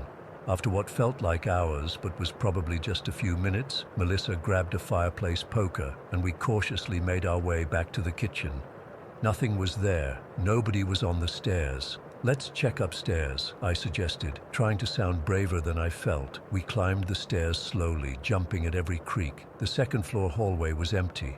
We checked each bedroom, all empty. The bathroom, empty. Finally, we worked up the courage to check the guest room and attic door. Both were locked, just as they should be. Confused and still scared, we went back downstairs. That's when we saw them. 2 metal baking sheets on the kitchen floor. One was right below the cabinet where we kept them, but the other was across the room, partially under the table. "Did you get these out earlier?" I asked Melissa. She shook her head, eyes wide. "No, and they were in the cabinet when we were sitting here before." We put the baking sheets away and tried to rationalize what had happened. Maybe the sheets had been balanced precariously and finally fell, but that didn't explain how one ended up across the room, or the footsteps we'd heard, or the scraping sound. We decided to leave the house and go back to Melissa's apartment for the night. Neither of us wanted to stay there anymore. A few weeks later, we had a sisterhood sleepover at the house. All the officers were required to attend, which meant I had to go. There were about 15 of us, so we were doubling up in bedrooms. Because I was one of the last to arrive, I got stuck with the guest room. Joy. I tried to convince myself it was fine. The house was full of people and I wasn't even sleeping alone. I was sharing with Katie, our secretary. But Katie got a phone call from her boyfriend around midnight and went downstairs to talk to him in private, leaving me alone in that weird pentagon-shaped room with the attic door looming in the corner. I eventually dozed off, but woke up suddenly around 3 in the morning. At first I didn't know what had woken me, then I felt it, a gentle tugging at the blanket near my feet. I thought Katie had come back and was trying to get some of the covers, so I mumbled, "Sorry," and loosened my grip. But when I opened my eyes, Katie's bed was still empty, and the tugging continued. I sat up, fully awake now, and turned on the bedside lamp. There was nobody in the room with me. The tugging stopped the moment the light came on. I checked under the bed, behind the curtains, everywhere someone could hide. Nothing. I told myself I'd been dreaming and tried to go back to sleep, keeping the light on. I must have dozed off again because the next thing I knew, I was jolted awake by a loud thumping noise. Someone was walking on the attic stairs. My blanket was completely off me now, on the floor at the foot of the bed. The lamp was off, though I was certain I'd left it on, and the attic doorknob was turning back and forth like someone was trying to open it from the inside. I couldn't move. I couldn't scream. I just watched in horror as the door began to shake violently in its frame. The only thing keeping it closed was the little chain guard that was attached at the top, a flimsy piece of metal standing between me and whatever was trying to get out of that attic. The shaking went on for what felt like forever. Then, as suddenly as it had started, it stopped. The silence that followed was almost worse than the noise. I lay there, wide awake until morning, afraid to move, afraid to even breathe too loudly. When Katie came back to the room around 7, she'd fallen asleep on the couch downstairs. I told her what happened. She looked uncomfortable and said, "Yeah, weird stuff happens in this room. That's why nobody wants to sleep here." At breakfast, I mentioned the incident to a few other sisters. Most of them nodded knowingly. Then Alexis, one of the seniors, said, "You should read the house journal." The what? She went to the chapter room and came back with an old leather-bound book. Every chapter has kept records of the weird stuff that happens here. It goes back to when Lambda first moved in 25 years ago. I spent the next hour reading through that journal, and my blood ran cold. Sisters from decades past had documented similar experiences to mine, and worse. Multiple people reported seeing a woman's figure in mirrors when they were alone in a room. Others wrote about hearing conversations when the house was supposed to be empty. Objects would disappear and reappear in impossible locations. One girl found her hairbrush on the attic stairs when she hadn't been up there in months. The lights would turn on and off by themselves. Doors would open and close. In the kitchen, items would be rearranged overnight, cabinets left open. But the entry that really got to me was from Becca, who had slept in the guest room the same night I did. She wrote that she'd had a nightmare about a man trying to lure her into the attic. She described him as tall and thin, with eyes like empty holes. In her dream, he kept whispering that he had something to show her, something important hidden in the walls. Lambda moved out of that house a few months after my experience. The official reason was that we'd outgrown the space and needed something more modern. But I know the real reason. Whatever was in that house had become too active, too aggressive to ignore anymore. I've tried researching the history of the building, but records are spotty. It was built in the 1880s as a private residence, then converted to a boarding house in the 1930s. After that, it changed hands several times before the sorority bought it. There are rumors about deaths on the property, but nothing I can confirm. All I know is that I've never felt anything like what I felt in that house, especially in that attic with its cardboard-covered walls and strange writings. Sometimes I still dream about it, about being pulled toward those steep, dark stairs by something I can't see but can definitely feel. The Lambda sisters have a new house now. I visited once and it's nice, bright and modern and normal, but I still can't help but wonder if whatever was in the old house somehow followed us. Because even now, years later, I sometimes feel that same cold, heavy air settle around me when I'm alone at night, and in those moments I swear I can hear footsteps on stairs that aren't there. Story 10. I've been putting off writing about this for months, but I need to get it off my chest. I still can't explain what happened that night at Greenwood Cemetery, and honestly, I'm not sure I want to know. It was back in late October of last year. I'm not usually into paranormal stuff, but my friend Jake had been pestering our group to check out this cemetery in Spokane that supposedly had tons of paranormal activity. Greenwood Cemetery isn't super famous nationwide or anything, but locally, people talk about it a lot. The place has this old broken staircase entrance everyone calls the 1,000 steps, though there definitely aren't that many. The story goes that if you count the steps going up, you'll get one number, but counting on the way down always gives you a different number. Creepy, right?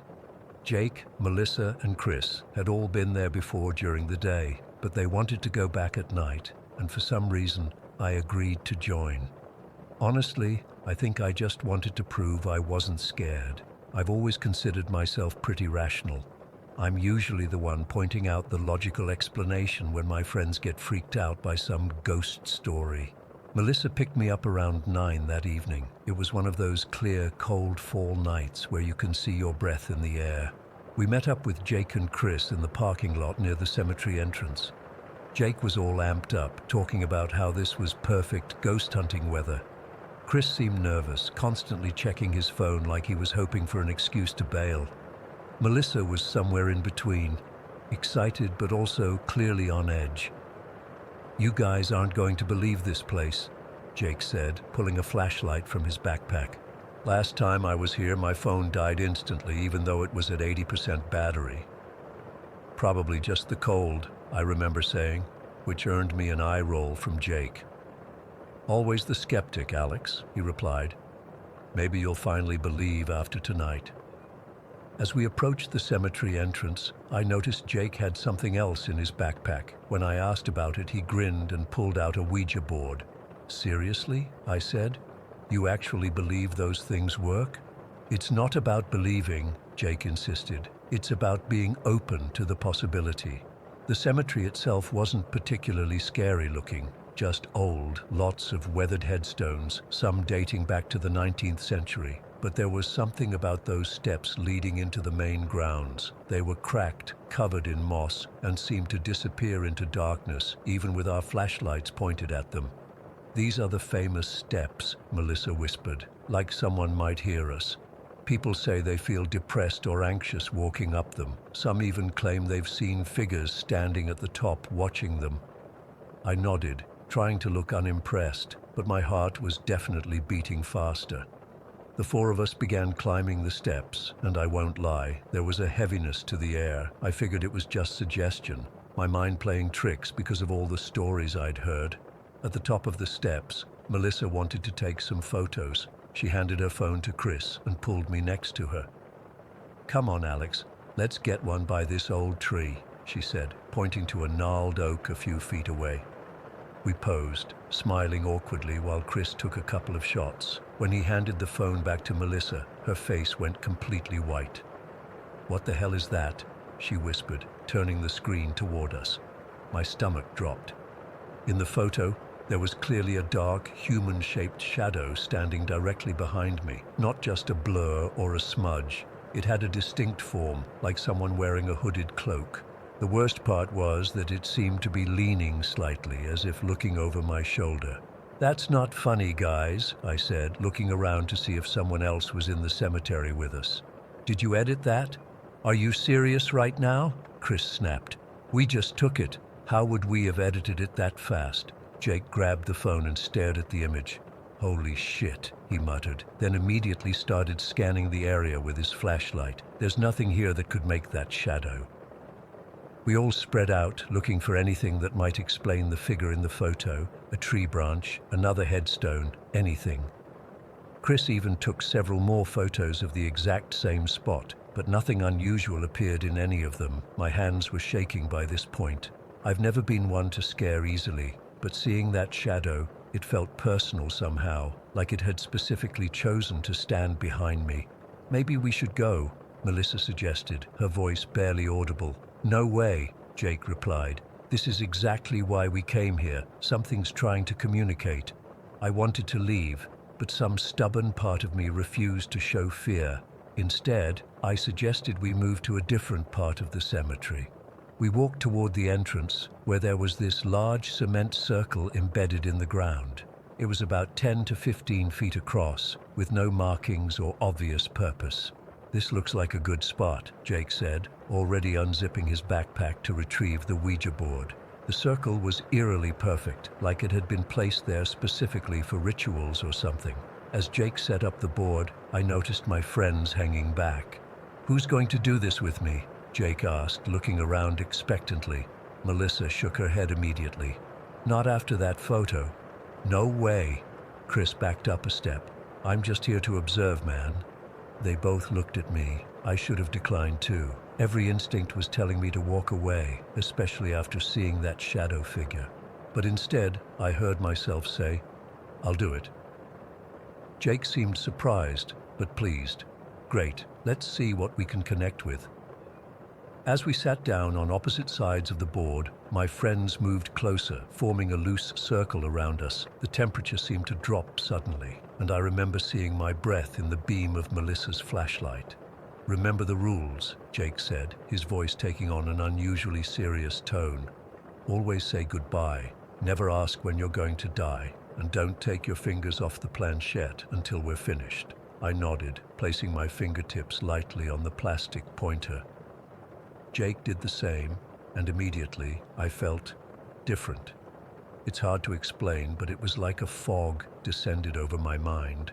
My usual sharp awareness dulled, and a strange calmness washed over me. It wasn't pleasant, though, more like numbness. "Is anyone here with us?" Jake asked, his voice echoing slightly in the night air. Nothing happened at first. Then, slowly, I felt the planchette move. It slid to "yes" on the board. "How many spirits are present?" Jake continued. The planchette moved again, this time to the number 1. "Did you live here in Spokane?" The pointer slid to "yes" again. I should have been freaked out. Under normal circumstances, I would have been analyzing every movement, looking for signs that Jake was pushing the planchette. But in that moment, I felt detached from everything, like I was watching the scene from outside my body. "How old are you?" I found myself asking, my voice sounding distant even to my own ears. The planchette circled the board once, then moved to the letter U. "You?" Jake repeated, looking confused. "Is that supposed to be a number?" No response. The planchette remained still. "Did you live on Earth as a human?" I asked. Again, it moved to U. I heard Melissa shift uncomfortably behind me. "Guys, I don't like this," she whispered. Jake ignored her. "What's your name?" he asked the board. The planchette circled the board completely, then again moved to U.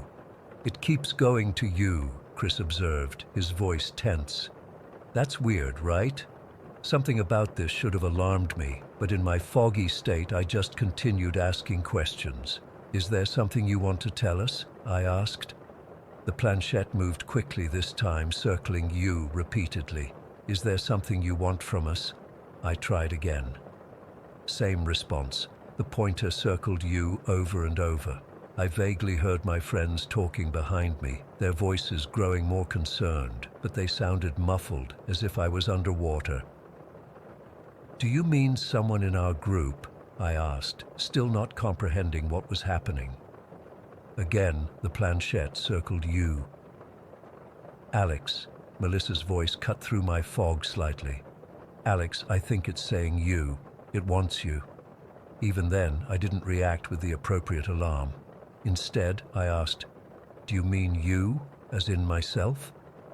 Before the planchette could move again, I felt hands grabbing my shoulders roughly.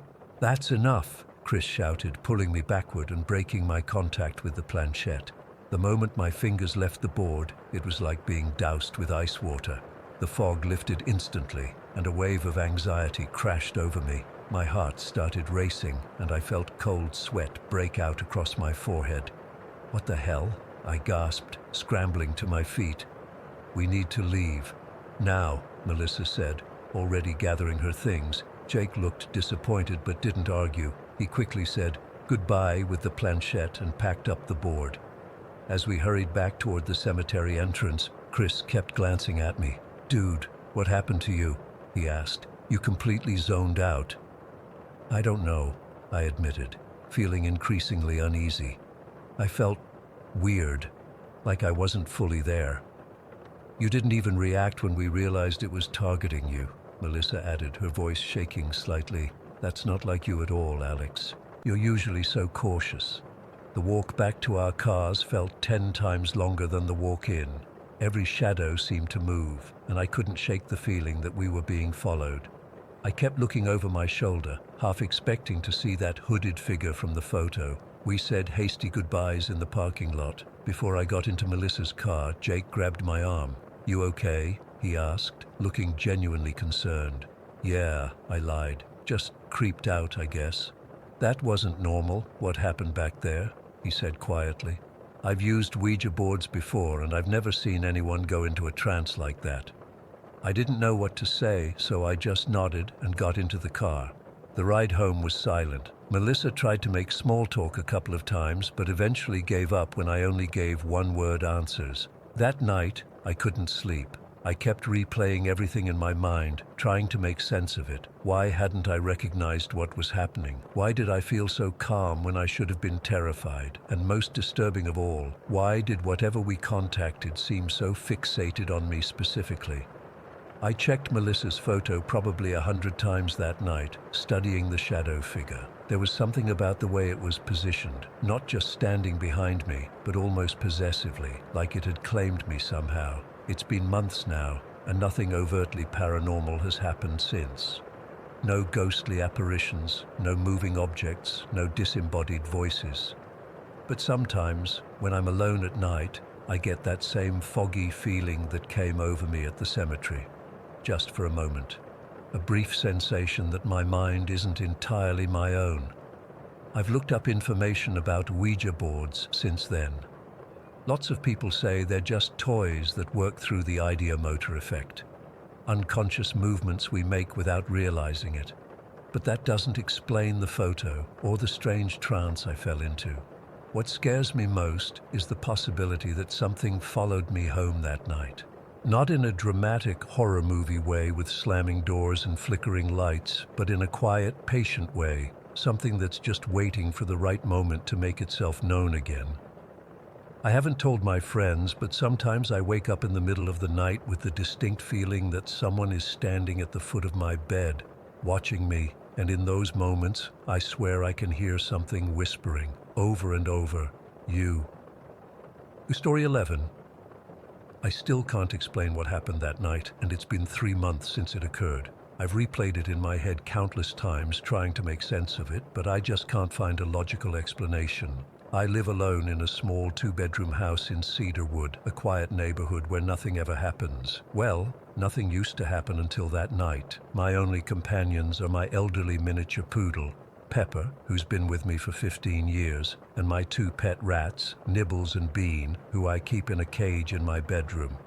Pepper has slowed down considerably in her old age. She mostly sleeps, especially at night, and rarely moves from her comfy dog bed on the floor beside mine. She used to be so energetic, jumping on my bed every night to cuddle, but her arthritis makes it painful for her to jump now, so she's content staying in her own bed. I miss those days, but I'm just grateful she's still with me. That night started like any other. It was a Tuesday in October, nothing special about it. I had gotten home from work around 6 in the evening, fed Pepper and the rats, made myself a quick dinner, and then settled in for the night. I remember feeling a bit under the weather, slightly feverish with a headache that had been bothering me all day.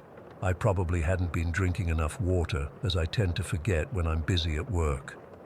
Around 10 that night, I was propped up in bed reading a mystery novel I'd been trying to finish for weeks. Pepper was already fast asleep in her bed, snoring softly as she always does. I had checked on the rats earlier, making sure their cage was securely closed before I settled in. Their cage sits on a dresser across the room from my bed, about 8 feet away. I must have been reading for about an hour when it happened. I was deeply engrossed in my book when I felt the familiar vibration of the floorboards beneath my bed. It was that distinctive pattern I knew so well, the pitter-patter of Pepper's tiny paws as she walked around my bed. I didn't look up immediately because it was such a normal sound to me, even though in the back of my mind I registered that it was unusual for her to be up and about at this hour. The footsteps circled my bed, exactly the way Pepper used to do when she was trying to find the perfect spot to jump up from. I could hear her tiny nails clicking against the hardwood floor. The sound was so familiar, so real. Then I felt the slight shift in the mattress, that little bounce that happens when a small dog prepares to jump. I waited for the weight of her landing on my bed, but it never came. That's when I froze. Something felt wrong. The sound and sensation of Pepper preparing to jump were there, but there was no actual weight on the bed. No little dog finding her spot next to me. No warm body curling up against my leg. My heart started racing as I slowly lowered my book. I reached over and switched on my bedside lamp, half expecting to see Pepper on my bed, but she wasn't there. My eyes immediately went to her dog bed on the floor, where she was still fast asleep in the exact same position she had been in when I last checked on her. Her chest rose and fell steadily with each breath, and she hadn't moved an inch. Her arthritis has gotten so bad lately that when she does move, it takes her a lot of effort and time to get comfortable again. There was absolutely no way she had gotten up, walked around my bed and returned to her own without showing any signs of having moved. I sat there for a moment, trying to make sense of what I had just experienced. Had I dozed off and dreamed it? No, I was certain I had been awake. I remembered exactly what paragraph I was reading when I heard the footsteps. I hadn't even felt tired. The house was completely silent now, but I couldn't shake the feeling that something was wrong. I got out of bed carefully, trying not to disturb Pepper, and stood in the middle of my bedroom, looking around. That's when I noticed something strange about the rat cage. Nibbles was sitting on top of the cage, just sitting there, completely still, staring at me. My blood ran cold. The cage is a metal wire one with a secure latch that they've never been able to open. I always double-check it before bed because I'm paranoid about them escaping. And even if Nibbles had somehow gotten out, how would he have climbed back up to the top of the cage? The dresser is smooth with nothing nearby to climb on, and there's no way a rat could jump that high from the floor. I approached the cage slowly, and Nibbles just watched me, not moving at all.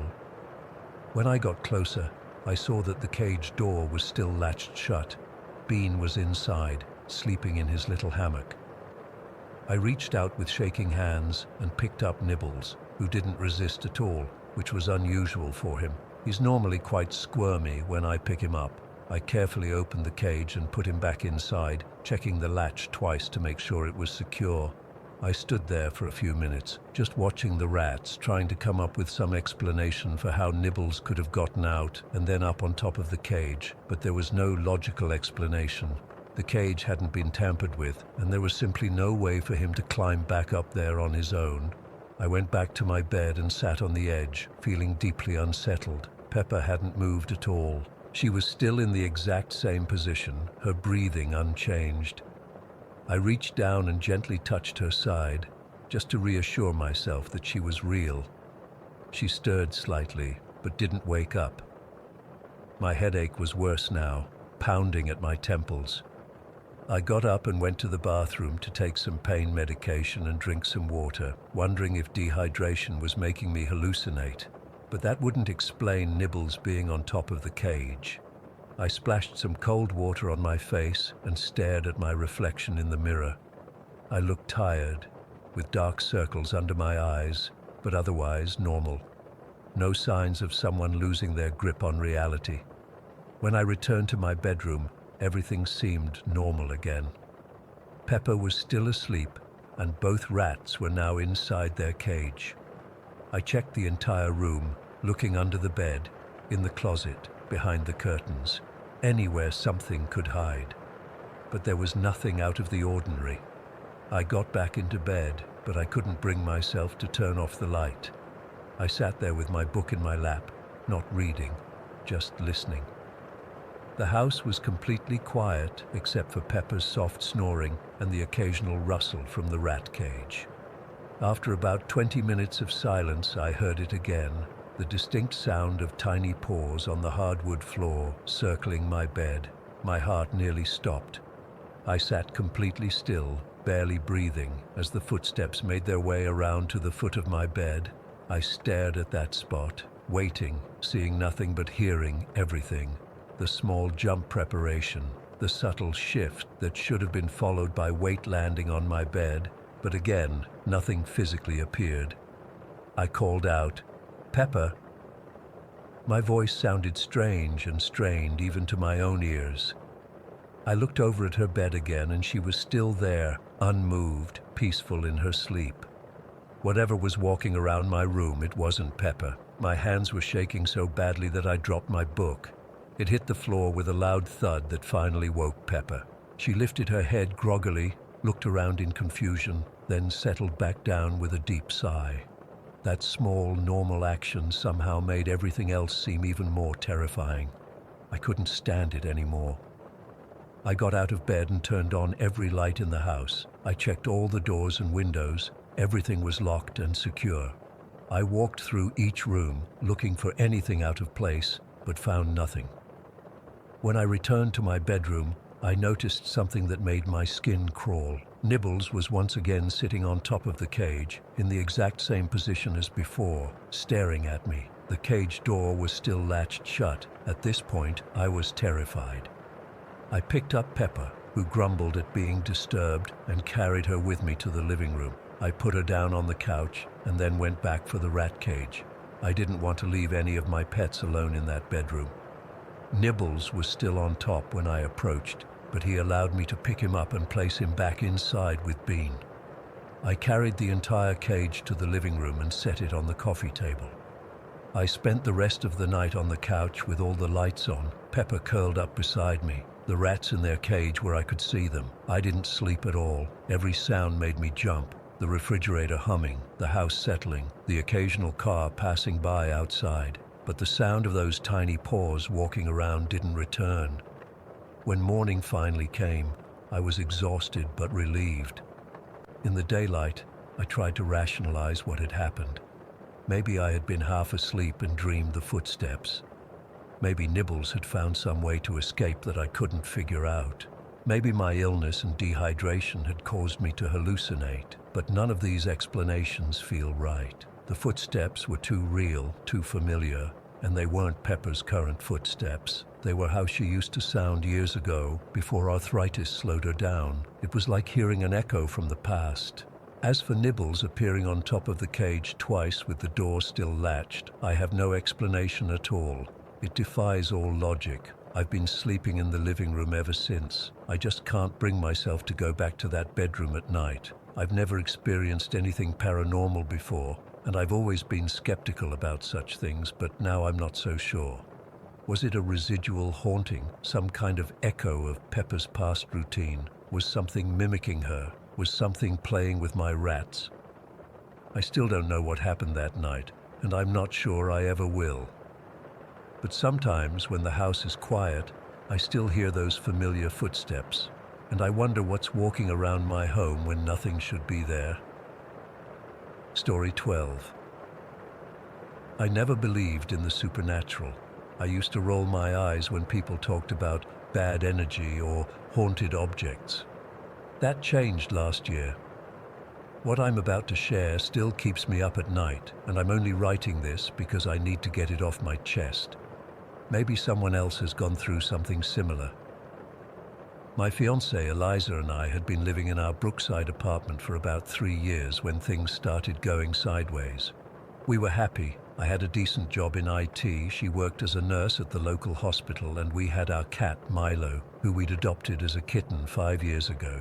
He was always a normal, affectionate cat. When Eliza got pregnant, we were over the moon.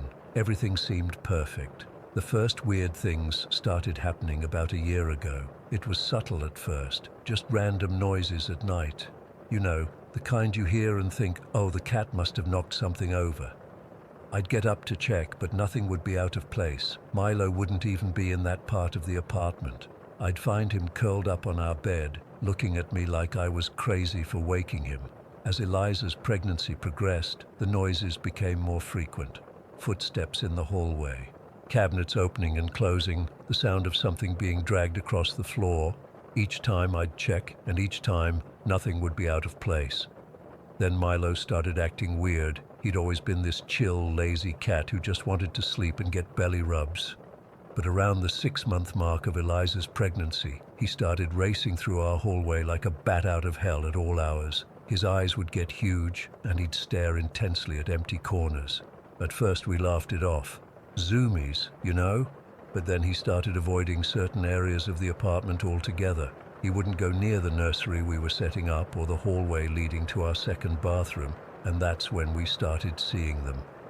Shadow figures. Just glimpses out of the corner of my eye at first. A dark shape moving quickly past a doorway, a tall humanoid shadow standing in the corner of our living room that would vanish when I turned to look directly at it. Eliza saw them too. She'd be doing dishes and suddenly freeze, staring into the hallway with this look of pure terror on her face. When I'd ask what was wrong, she'd just say, "I thought I saw someone standing there." The freaky part? These shadow figures were always in the same places Milo refused to go. We tried to laugh it off. We told ourselves it was just pregnancy hormones making Eliza jumpy and me being sympathetically affected. But deep down, I think we both knew something was off. The worst part wasn't even the shadows or the noises. It was what happened to us, to our relationship. Eliza and I had always been solid. We rarely fought, and when we did, it was over stupid stuff that we'd laugh about later. But during this time, we started fighting constantly. Vicious, nasty arguments over nothing. I'd feel this sudden, overwhelming irritation with her for no reason. She'd snap at me for breathing too loudly. I remember one night standing in our kitchen, watching myself yell at her about how she'd loaded the dishwasher and thinking, who am I right now? This isn't me. It was like something else was pulling my strings, making me say horrible things I didn't mean. Eliza later told me she felt the same way, like she was watching herself behave like a person she didn't recognize or like. The hatred I felt in those moments was so intense and so foreign. I loved this woman more than anything, but in those moments of rage, I couldn't remember why. It scared the hell out of me. Our son Jake was born in February. We thought maybe having the baby would reset things, give us something positive to focus on, and for a brief moment, it did. The day we brought him home was peaceful. Milo seemed curious about the baby, and there were no shadows, no unexplained noises. Then it got worse, so much worse. Milo started acting like a completely different animal. He'd been with us for 5 years, and he'd always been this sweet, gentle cat. Suddenly, he was standoffish, almost mean. He'd knock things over while staring directly at us, like he was trying to provoke a reaction. He'd yowl at 3 in the morning, waking the baby we'd just managed to get to sleep. He'd sit on the edge of the crib when we weren't looking, something he'd never done before. One afternoon, I came home from work to find Eliza in tears. She said she'd put Jake down for a nap and gone to take a quick shower. When she came back, Milo was sitting on Jake's chest, staring at his face. Jake was fine, just sleeping, but Eliza was terrified. He's never done that before, she kept saying. And the way he was looking at Jake, it wasn't right. I tried to rationalize it. Cats are curious. He was just checking out the new family member. But deep down, I was disturbed too. The final straw came about a month after Jake was born. It was around 11 at night, and I was alone with him while Eliza worked a night shift. I was doing those little bicycle exercises with his legs that the pediatrician showed us, you know, just gently moving his legs in circles while talking to him in that goofy baby voice parents use. I was saying something like, "Who's the strongest baby? You are. Yes, you are." Just normal, stupid parent talk. And then I heard it, a voice right behind me, repeating my words. Not exactly like an echo, more like someone mocking me. The voice was raspy, almost like a whisper, but I heard it clear as day. I froze. Jake was staring past my shoulder, his eyes fixed on something behind me, and Milo was sitting in the doorway, his back arched, fur standing on end, staring at the same spot Jake was looking at. I couldn't move. I couldn't breathe. I just sat there, holding Jake's tiny legs, feeling like something was standing right behind me, breathing on my neck. After what felt like forever, I finally got the courage to turn around. Nothing was there, but the room felt different, colder, heavier somehow. Milo let out this low growl I'd never heard from him before and ran out of the room. I grabbed Jake and went to sit in the living room with all the lights on until Eliza got home. I didn't tell her what happened right away. I was afraid she'd think I was losing it. But the next morning, while she was feeding Jake, Milo jumped on the kitchen counter, something he'd never done before, and knocked a mug right off, narrowly missing Jake's head. That was it. I looked at Eliza and said, "I think we need to find Milo a new home." It broke my heart. We'd had him for 5 years. He was our first baby. But something was wrong with him, or something was affecting him. Either way, I didn't feel safe having him around our son anymore. Eliza agreed, tearfully. We found him a home with a co-worker of mine who lived alone and had been wanting a cat. I felt guilty as hell, but also relieved. Here's the really messed up part. The day after Milo left, our apartment felt different. Lighter somehow, quieter. Almost like a new place. The weird noises stopped, no more shadows in the corners, and Eliza and we just stopped fighting. It was like someone had turned off a switch. We went back to being us, laughing, loving, supportive. About a week later, Eliza brought it up. "Do you think?" She started, then stopped, like she was afraid to say it out loud. "That something was attached to Milo." I finished for her. "Yeah, I do." We talked about it for hours that night. All the strange things that had happened, how they'd escalated after Jake was born, and how everything had completely stopped the moment Milo left our home. I checked in with my co-worker a few times about Milo. He said the cat was adjusting fine, no behavioral issues. I wanted to ask if he'd noticed anything strange in his apartment since Milo arrived, but I couldn't bring myself to. What would I even say? "Hey, by the way, our cat might have brought a demon into your house. Sorry about that. It's been 6 months now. Our apartment feels normal. Jake is thriving. Eliza and I are back to being the couple we were before all this started. We're even talking about trying for another baby next year. But I still think about it, about what was happening to us, to our home." I've done some research since then, read about how animals, especially cats, can sometimes be more sensitive to supernatural presences, how they can even act as conduits for certain entities. I don't know if something was attached to Milo or if he was somehow attracting something to our home, but I know what we experienced was real.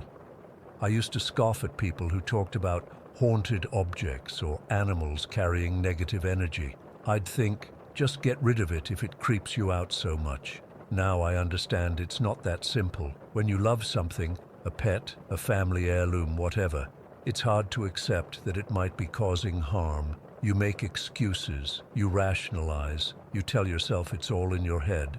Sometimes I still wonder if we did the right thing, if maybe we could have found another solution. But then I look at my son, at my fiancé, at our peaceful home, and I know we made the only choice we could.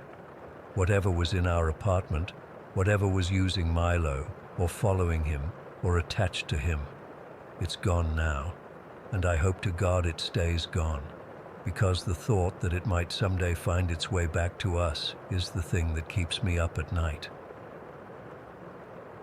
Story 13. I've been holding this in for 18 years, and I still can't explain what happened that night at my grandmother's cabin.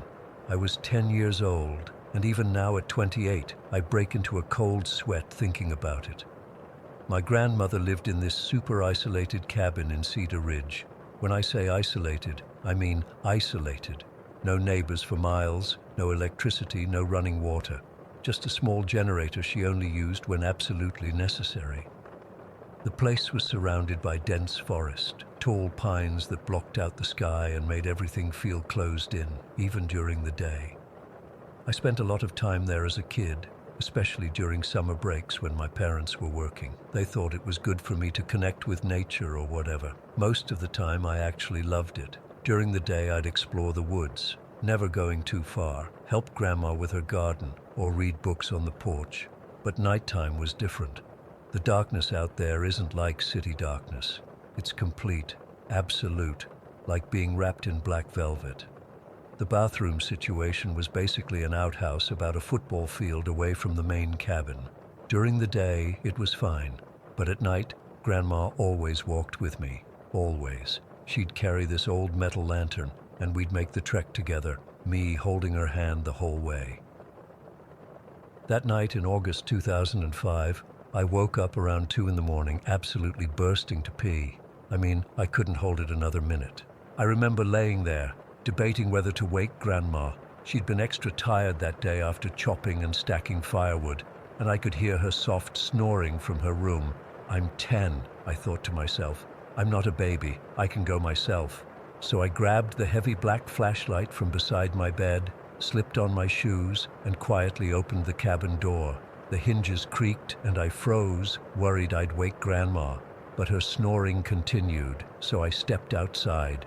The night was cool, with a light breeze rustling through the trees. My flashlight beam seemed so small against all that darkness. I started walking the well-worn path to the outhouse, counting my steps like I always did to distract myself from the dark.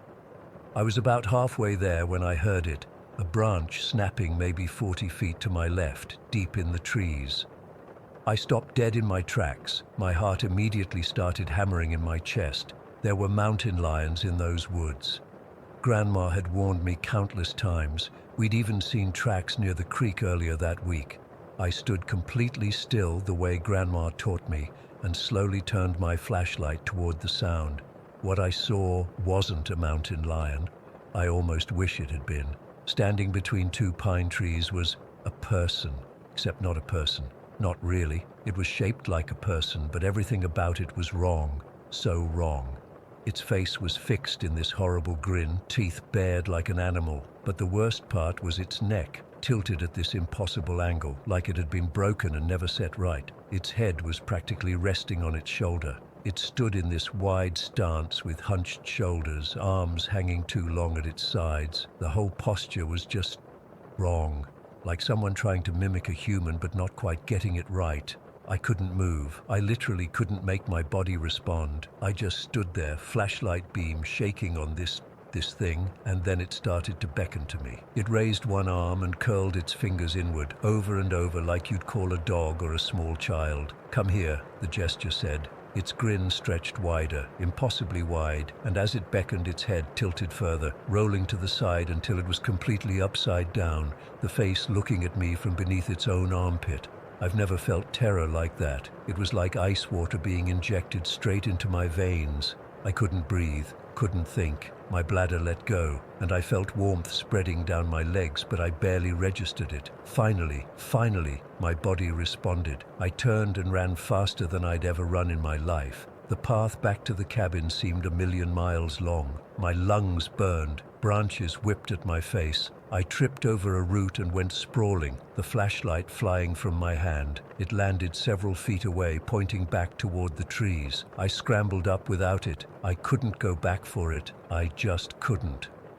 I ran the rest of the way in darkness, sobbing, certain at any moment I'd feel those long fingers close around my neck. I hit the cabin door with my whole body, practically falling inside. The noise woke Grandma immediately. She came rushing out of her bedroom, oil lamp in hand, wearing her old flannel nightgown. "Lily, what on earth? What's happening?" Her face went from confused to alarmed when she saw the state I was in, soaked in urine, covered in dirt, hyperventilating. I couldn't speak. I just pointed out the open door toward where I'd dropped the flashlight. The beam was still visible, a distant spot of light in the blackness, and there, illuminated at the very edge of the flashlight's reach, was the figure, still beckoning, still grinning, its head now completely upside down. I expected Grandma to scream, to slam the door, to grab her shotgun from above the fireplace. Something. Anything. But she didn't do any of those things. She just sighed like she was dealing with an annoying neighbor who kept letting their dog poop in her yard. "Stay here," she said firmly, setting her lamp on the table. "No," I screamed, grabbing her arm. "No, Grandma, don't go out there, please." She gently removed my fingers from her sleeve. "It's all right, Lily, stay inside." And before I could stop her, she walked out onto the porch. I was absolutely hysterical at this point, screaming and crying, but frozen in place by fear. What she did next will never leave me. She stood on that porch, hands on her hips, and yelled into the darkness, "I told you to leave. You're not welcome here. Scaring my granddaughter is my last straw. Leave before I make you leave." Her voice was stern but not frightened, more annoyed than anything, like she was scolding a neighborhood kid for trampling her flower beds. I crept to the doorway, still sobbing, and peered around her. The figure was still there, but it had stopped beckoning. Its head slowly righted itself, the grin fading. Grandma stayed on that porch, staring it down for what felt like forever but was probably less than a minute. Then the figure simply backed away, disappearing into the trees. The flashlight beam showed nothing but empty forest. Grandma came back inside, locked the door, and then led me to the bathroom where she helped me clean up and change into dry pajamas. I was shaking so hard my teeth were chattering. "What was that thing?"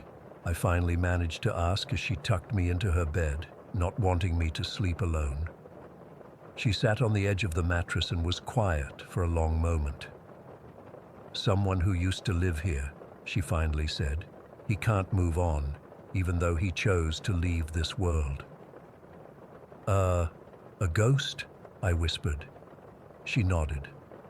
"Something like that." "Why is his neck like that, and why was he calling me to him?" Grandma sighed deeply. Her face looked suddenly older in the lamplight. "He hanged himself in those trees, Lily. That's why his neck is the way it is. Why his body looks so distorted. As for why he was beckoning you," she trailed off, then said, "The lonely ones always want company." I couldn't sleep that night, or the next. Grandma went out the following morning and retrieved the flashlight. She acted like nothing had happened, but I noticed she added extra locks to the doors and windows. She also hung these weird bundles of herbs over every entrance. For the rest of that visit, she never let me go to the outhouse alone, day or night. And she made me promise never to go into the woods alone again. I never saw the man with the broken neck again, but sometimes on particularly dark nights, I'd hear branches snapping outside my window. Grandma would get up without a word, go to the window, and mutter something I couldn't hear. The sounds would stop. When I asked my parents about the history of Grandma's property, they claimed not to know much. But I did some research years later and discovered that the original owner of the land had indeed committed suicide by hanging after his wife and daughter disappeared in those same woods. Grandma passed away 6 years ago. The cabin was sold to some developer who tore it down to build vacation homes. I've never been back. I can't bring myself to see what they've done to it or to find out if they've encountered anything in those woods. To this day, I can't stand the sound of branches breaking. And if I'm completely honest, I sometimes dream of that figure standing at the foot of my bed, neck broken, head upside down, beckoning with those 2 long fingers, calling me to join him in the woods. I just hope whoever lives there now knows what lurks among those trees, and I hope they have someone like my grandma to tell it to leave. Story 14. I still remember the excitement of moving into our new house when I was 5. It was supposed to be this perfect place for our family. My parents had been so proud to build on this old farmland. The construction took forever, but when we finally moved in during the summer, I was just happy to have my own room with the pink walls my mom had promised. It started just a few nights after we moved in. I had this dream, except it wasn't like normal dreams that fade away. This one has stayed with me for 20 years, clear as day. In it, I heard these whispers coming from our unfinished basement.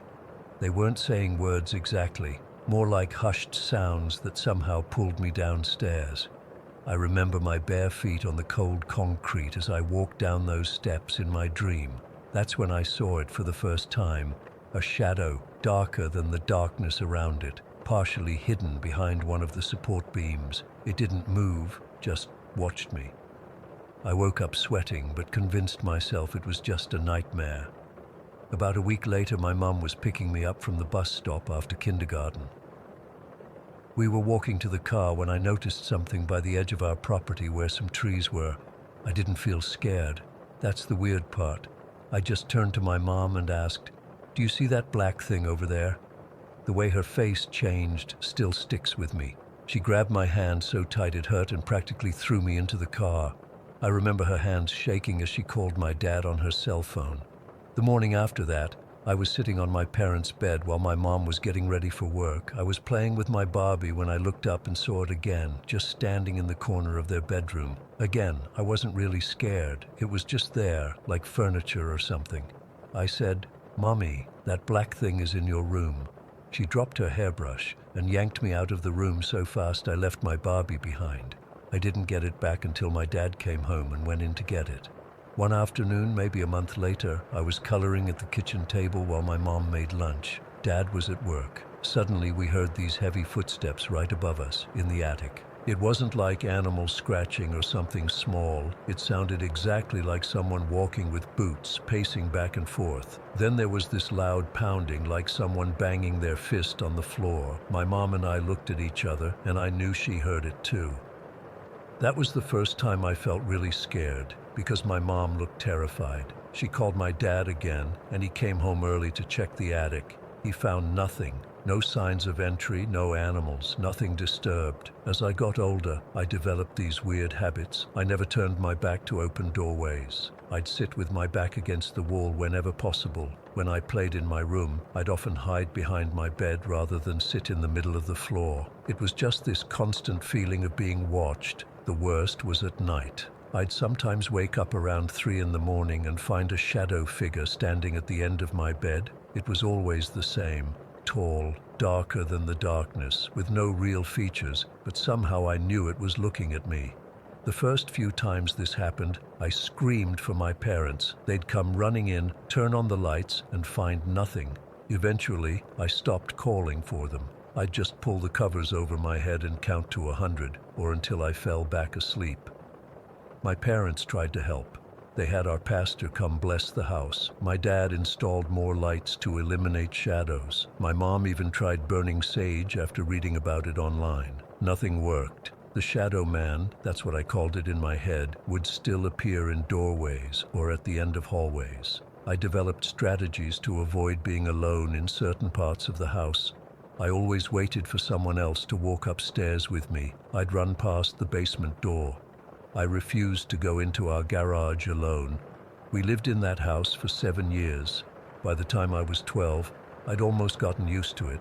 My parents thought I'd outgrown my imaginary friend since I stopped mentioning it. Truth is, I just learned to live with it. I still saw it, still felt it watching me, but I figured nobody believed me anyway. When I joined the military at 18, I thought I'd finally escape whatever had attached itself to me in that house. Basic training at Paris Island was tough, but at least I didn't see any shadows at first. One night, a few of us were bored in the squad bay and someone produced a Ouija board. I know, stupid decision. I'd never used one before, despite everything I'd experienced. We sat in a circle on the floor between the bunks. The lights were dim, and most other recruits were asleep. As soon as we started using the board, the planchette moved smoothly across it.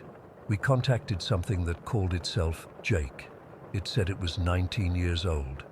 When we asked if it was good or bad, it spelled out NOTGOOD.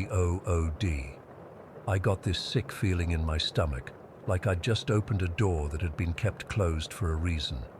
That night, several Marines reported hearing footsteps in the squad bay when everyone was accounted for in their bunks. Some said they heard drawers slamming open and shut. The worst part was that my area developed this awful sulfur smell that nobody else could detect. My bunkmate kept insisting she couldn't smell anything, but to me, it was overwhelming, like rotten eggs. It followed me for weeks. After the military, I moved back home with my parents for a while, but they'd sold the old house years ago. I was relieved. thinking maybe whatever was attached to that place would be gone from my life. I was wrong. At 25, I finally got my own apartment.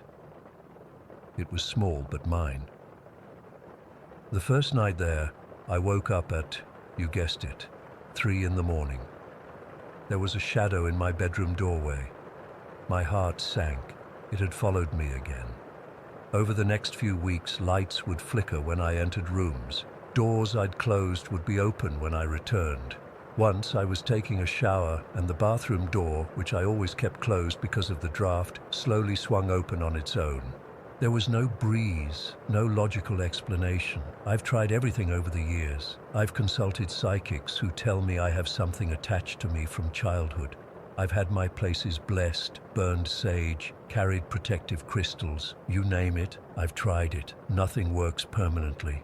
The thing that haunts me most isn't even the shadow itself anymore. It's trying to understand why me. What did 5-year-old me do to deserve this? Was there something about that land our house was built on? Was it something about me that attracted it in the first place? I've researched the history of that farmland, but found nothing significant. No massacres, no unmarked graves, nothing that would explain a haunting. I'm 25 now, and I'm tired. Tired of looking over my shoulder. Tired of checking corners before I enter rooms, tired of waking up at 3 a.m. to find something watching me.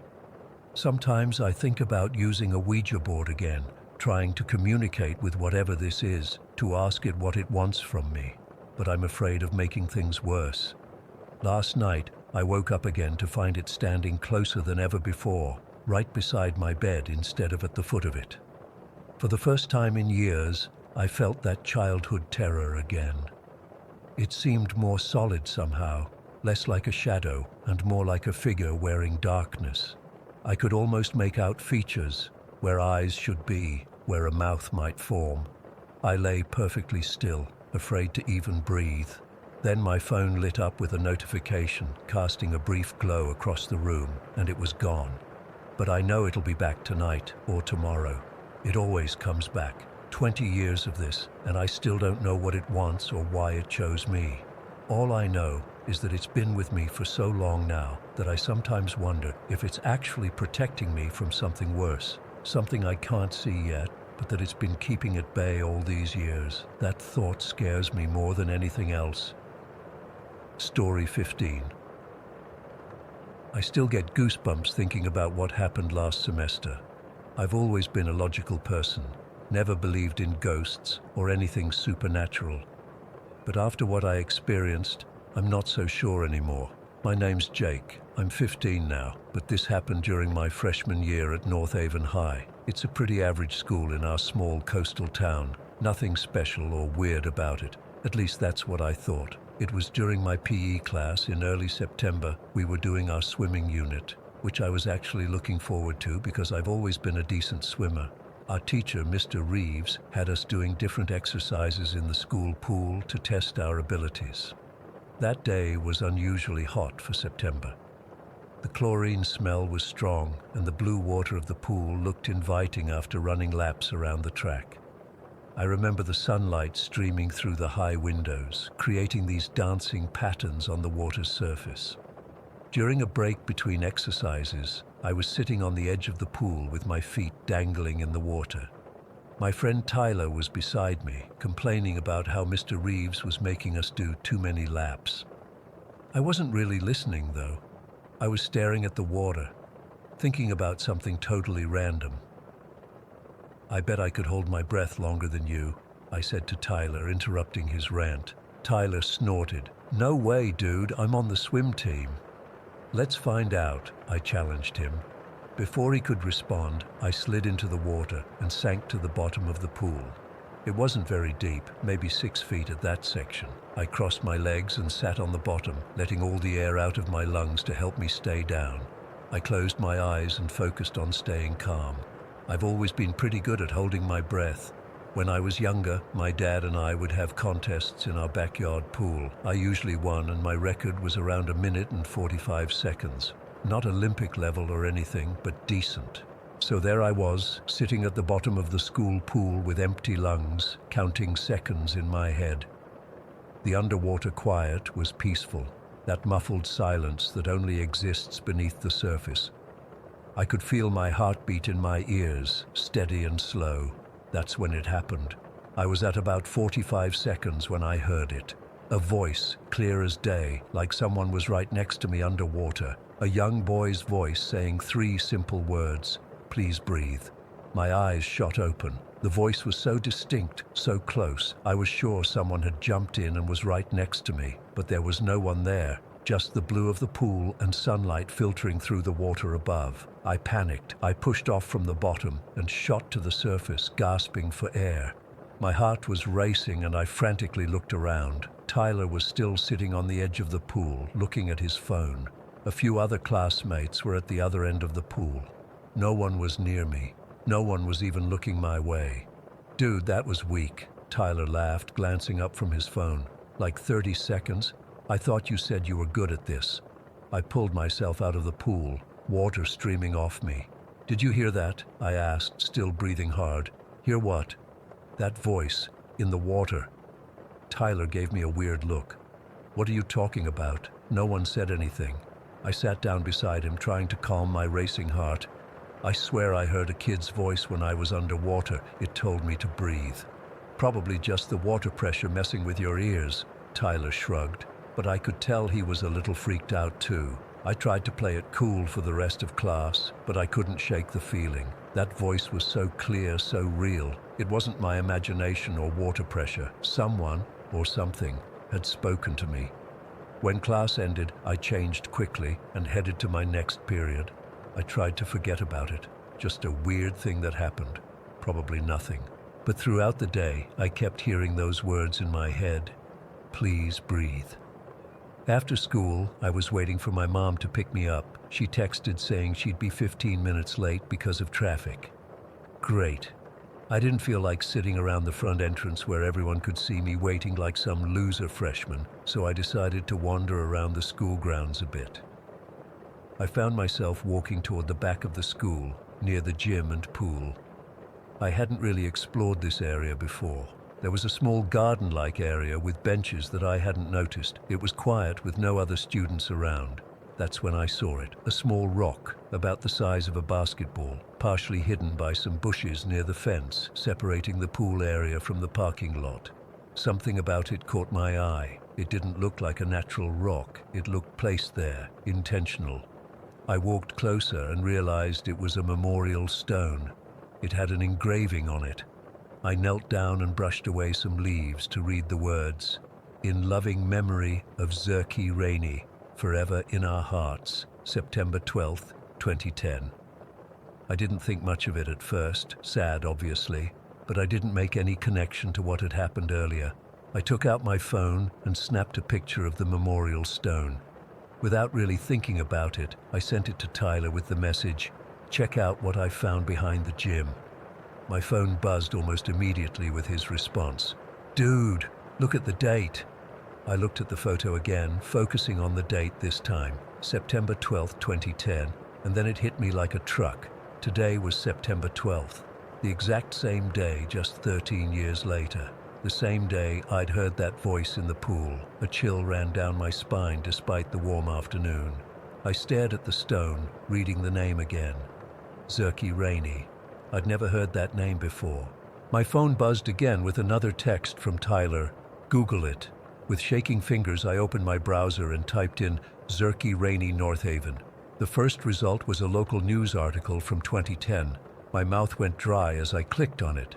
The headline read, "Local tragedy, 4-year-old boy killed in accident near school grounds." I started reading, my heart pounding in my chest. According to the article, Zerky Rainey was a 4-year-old boy who had been with his mother, picking up his older sister from basketball practice at North Haven High. Somehow he had wandered away from his mother and into the path of a delivery truck that was backing up near the gym. The accident happened right where I was standing, just outside the pool area. I felt sick. I closed the browser and sat down on a nearby bench, trying to process what I was learning. A 4-year-old boy had died here 13 years ago to the day. And earlier today, I had heard a young boy's voice while underwater in the pool just yards away. My phone rang. It was my mom calling to say she was out front. I walked back to the main entrance in a daze, my mind racing. Was it possible? Had I actually heard the voice of a dead child? That night I couldn't sleep. I kept thinking about that voice. Please breathe. It wasn't threatening or scary, it was concerned, almost protective, like the boy was worried about me. The next day at school, I told Tyler everything I'd found out. He was as freaked out as I was. "Do you think he thought you were in danger?" Tyler asked as we sat in the cafeteria. "Like maybe he saw you not breathing underwater and got worried?" That thought hadn't occurred to me, but it made a weird kind of sense. I wasn't in any real danger holding my breath. I was nowhere near my limit, but maybe a 4-year-old spirit wouldn't understand that. Maybe he saw me sitting underwater, not breathing, and thought I was going to die like he had. "I think he was trying to help me," I said quietly. "He was trying to save me." After school that day, I went back to the memorial stone. This time, I sat down beside it and just stayed there for a while. I don't know what I was expecting. Another message maybe. But there was nothing, just the quiet sounds of birds and distant traffic. Later that week, while searching for more information online, I found a book called Letters to Zerky. It was written by Zerky's father after his death. I ordered it immediately and read it as soon as it arrived. It was beautiful and heartbreaking. The father wrote these letters to his son as a way to cope with his grief. He described Zerky as a curious, happy kid who loved water. Bathtubs, pools, even puddles after rain. There was one part that made my blood run cold. The father mentioned how Zerky had once had a scary experience in a kiddie pool where he'd slipped underwater for a moment before being pulled out, scared but fine. After that, he'd always been cautious around water and would tell his little cousins to be careful when they played in the bath. I couldn't shake the connection. A boy who'd had his own scary experience with water telling me to please breathe when I was underwater. It felt too specific to be coincidence. It's been months since this happened, and I still think about it every day. I've gone back to that memorial stone several times. I've even tried sitting at the bottom of the pool again, hoping to hear that voice, but there's been nothing, just silence. I've done more research on Zerky and his family. His mother still lives in town, but I'd never have the courage to approach her about this. How do you tell someone that you think you heard their dead son's voice? You don't. But I know what I heard. It was clear as day, a young boy's voice, concerned for my safety. I believe that little Zerky, who died tragically 13 years ago, somehow saw me underwater and thought I was in danger, and he tried to save me. I'm not religious or anything, but this experience has changed how I think about death and what might come after. I don't tell many people about this. Most would think I'm making it up or that I imagined it. Maybe I did. Maybe the date was just a creepy coincidence. But deep down, I know what happened. On September 12th, at the bottom of that pool, something beyond normal explanation occurred. A connection formed between me and a little boy who died long before I ever set foot in that school. And sometimes when I'm swimming now, I swear I can feel a presence nearby, not scary or threatening, protective, watching over me, making sure I remember to breathe. Story 16. I still get chills thinking about what happened that day in 1972. I was 10 years old, and it was the last time I ever set foot in my Aunt Meredith's house in Northeast Ohio. It's been over 50 years now, but I remember every detail like it happened yesterday. Some memories just burn themselves into your brain, especially the terrifying ones. My aunt's house wasn't just any house. It was this massive Civil War-era mansion that stood 3 stories tall with a full suite attic.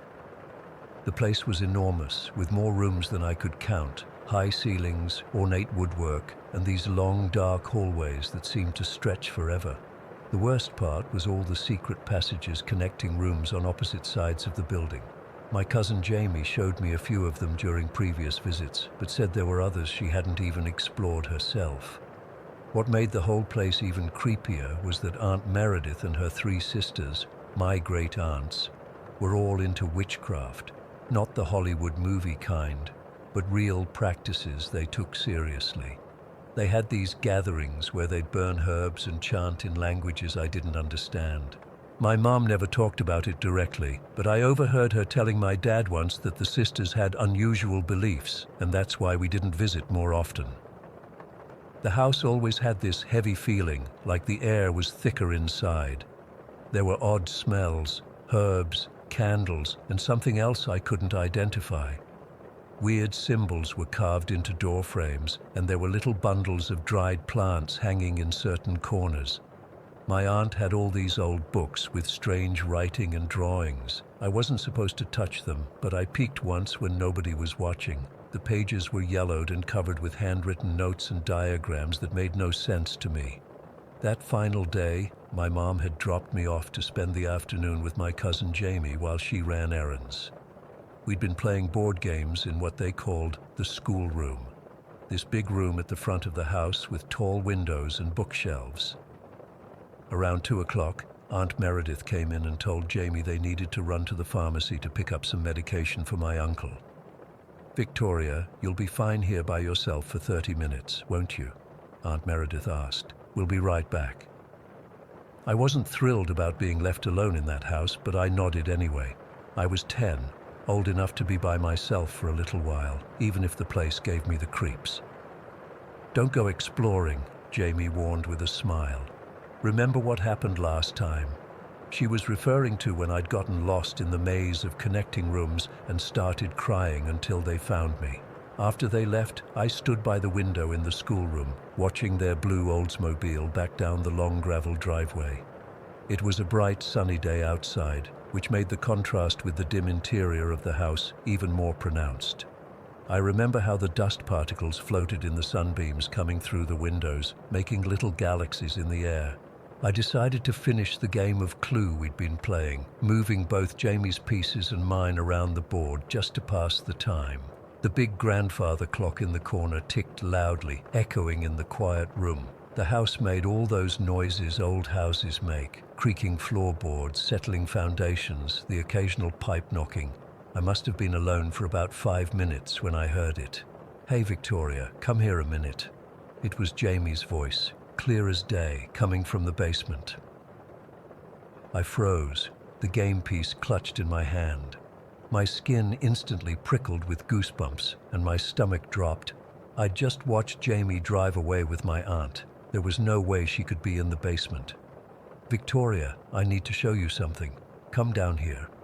The voice was unmistakable. The same inflection, the same slight lisp on the S sounds. It was Jamie's voice, 100%. But it couldn't be Jamie.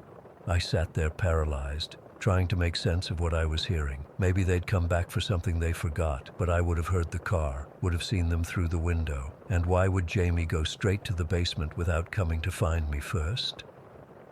The basement of that house was the one place I absolutely refused to go. It was a dirt-floored cellar with stone walls, dimly lit by a few bare bulbs hanging from the ceiling. There were sections where you had to duck under pipes and corners so dark you couldn't see what was in them. Jamie told me once that when they moved in, they found weird markings on the walls and strange containers buried in the dirt. Aunt Meredith had parts of it renovated to store her supplies, but most of it remained untouched. "Victoria, please, I need your help. Come down the stairs." My heart was hammering so hard I could feel it in my throat. Whatever was down there, it wasn't Jamie. I knew that with absolute certainty, but it had her voice. Perfectly. I realized with horror that my backpack was upstairs in Jamie's room. I had brought a new book to show her, and she'd taken it upstairs earlier to put it on her shelf. I needed that backpack. My house key was in it, and my mom would be picking me up soon. To get upstairs, I had 2 choices. I could walk past the basement door and take the main staircase, or I could go through a series of connecting rooms and use the back stairs on the other side of the house. The second route would take longer, and those connecting rooms were dark and creepy, but it meant avoiding the basement door. "Victoria, don't you want to see what I found? It's really cool. Just come down for a second." The voice had changed slightly. It still sounded like Jamie, but there was something else underneath it now. a kind of hollow echo that made my skin crawl, and there was an eagerness that didn't sound right. I made my decision. I'd dash past the basement door to the main stairs, grab my backpack, and then get out of the house. I'd wait on the front porch for Aunt Meredith and Jamie to return. I couldn't stay inside with that thing calling my name. I got up from the table, my legs shaking so badly I could barely stand. The basement door was at the end of the hallway that connected the schoolroom to the main foyer where the staircase was. All I had to do was run about 15 feet past that door. I took a deep breath and stepped into the hallway. It seemed darker than usual, the wallpaper pattern of faded roses looking more like bloodstains in the dim light. The floorboards creaked under my feet as I moved forward. "Victoria, I can hear you up there. Why won't you come down? Don't you like me anymore?" The voice had changed again. It still had Jamie's distinctive tone, but now there was a wheedling quality to it, almost mocking, and it knew I was in the hallway. I started to run, my heart pounding. As I approached the basement door, I noticed it was ajar, just a few inches, but enough to see the darkness beyond. I could have sworn it had been closed earlier. "Victoria." This time, my name was practically a shriek, still in Jamie's voice but distorted, like it was being played through a broken speaker. I ran faster, squeezing my eyes shut as I passed the basement door, half expecting something to reach out and grab me. I made it to the stairs and took them two at a time, nearly falling in my panic. The upper hallway seemed endless, the distance to Jamie's room stretching impossibly long. I burst into her room, grabbed my backpack from her bed, and turned to leave. That's when I heard heavy footsteps on the stairs, slow, deliberate steps coming up from the first floor. I stood frozen, clutching my backpack to my chest. The footsteps continued, reaching the top of the stairs. Then silence. "Victoria, why are you running from me? I just want to play." The voice was right outside the bedroom door now. It still sounded like Jamie, but wrong, like someone trying to remember how to speak like a human. I looked around desperately.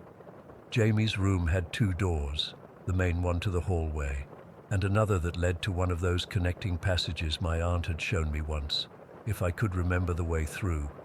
The doorknob to the hallway began to turn. I bolted for the second door, yanking it open and plunging into the narrow passage beyond. It was dark, but enough light filtered through from Jamie's room that I could see where I was going. I pulled the door shut behind me and ran blindly through the passage, feeling my way along the wall. The passage led to a small sitting room, then through another door to a guest bedroom, then to a narrow servant's staircase. I clattered down those stairs, my breath coming in terrified gasps. I emerged in the kitchen at the back of the house. From there, I ran through the dining room, through the formal parlor, and finally into the main foyer. I could hear movement upstairs now, like something was searching the rooms, opening and closing doors. I didn't hesitate. I flung open the front door, ran out onto the porch, and didn't stop until I reached the end of the driveway. Only then did I turn back to look at the house. From the outside it looked normal, imposing and old, but just a house. The windows reflected the afternoon sunlight, giving no hint of what was inside. But I knew. Something was in there, something that could sound exactly like my cousin, but wasn't her. I waited at the end of the driveway, too scared to leave in case my mom came looking for me, but ready to run if anything came out of the house. About 20 minutes later, my aunt's car pulled up. Jamie jumped out, surprised to see me standing there. "What are you doing out here?" she asked. I couldn't tell her. I couldn't tell any of them. How do you explain hearing someone's voice when they weren't there? They'd think I was making it up or that I'd imagined it. I just wanted some fresh air, I lied. That was the last time I ever set foot in that house. I made excuses whenever my mom suggested visiting. Eventually, Aunt Meredith and her family moved away, and the house stood empty for years before being demolished to make way for a medical facility. To this day, I wonder what would have happened if I'd answered that voice. Would I have disappeared, died, gone insane? Whatever was in that basement wanted me badly enough to mimic my cousin perfectly, and I still have nightmares about those footsteps coming up the stairs. I live 3,000 miles away from Ohio now, but sometimes I look up that medical facility online and read reviews from patients and staff. I'm always searching for some mention of strange voices, of someone hearing their name called when nobody's there. So far, I haven't found anything definitive, but there are enough complaints about uncomfortable feelings and unsettling environments to make me wonder if whatever was in that house is still there, waiting beneath the foundation, calling out with borrowed voices to lure someone down. Toned. Story 17. I still remember the day we found out. I was 8 years old, sitting at our kitchen table in Greenfield, working on my homework while Mom made dinner. Dad came home from taking her to the doctor and they both sat down across from me. Mom's eyes were red and puffy. Dad couldn't look at me directly. Something was wrong. Really wrong. "Emily, sweetie," Mom said, her voice shaking. "I need to tell you something important." That was the day I learned what cancer was. Breast cancer. Stage 4.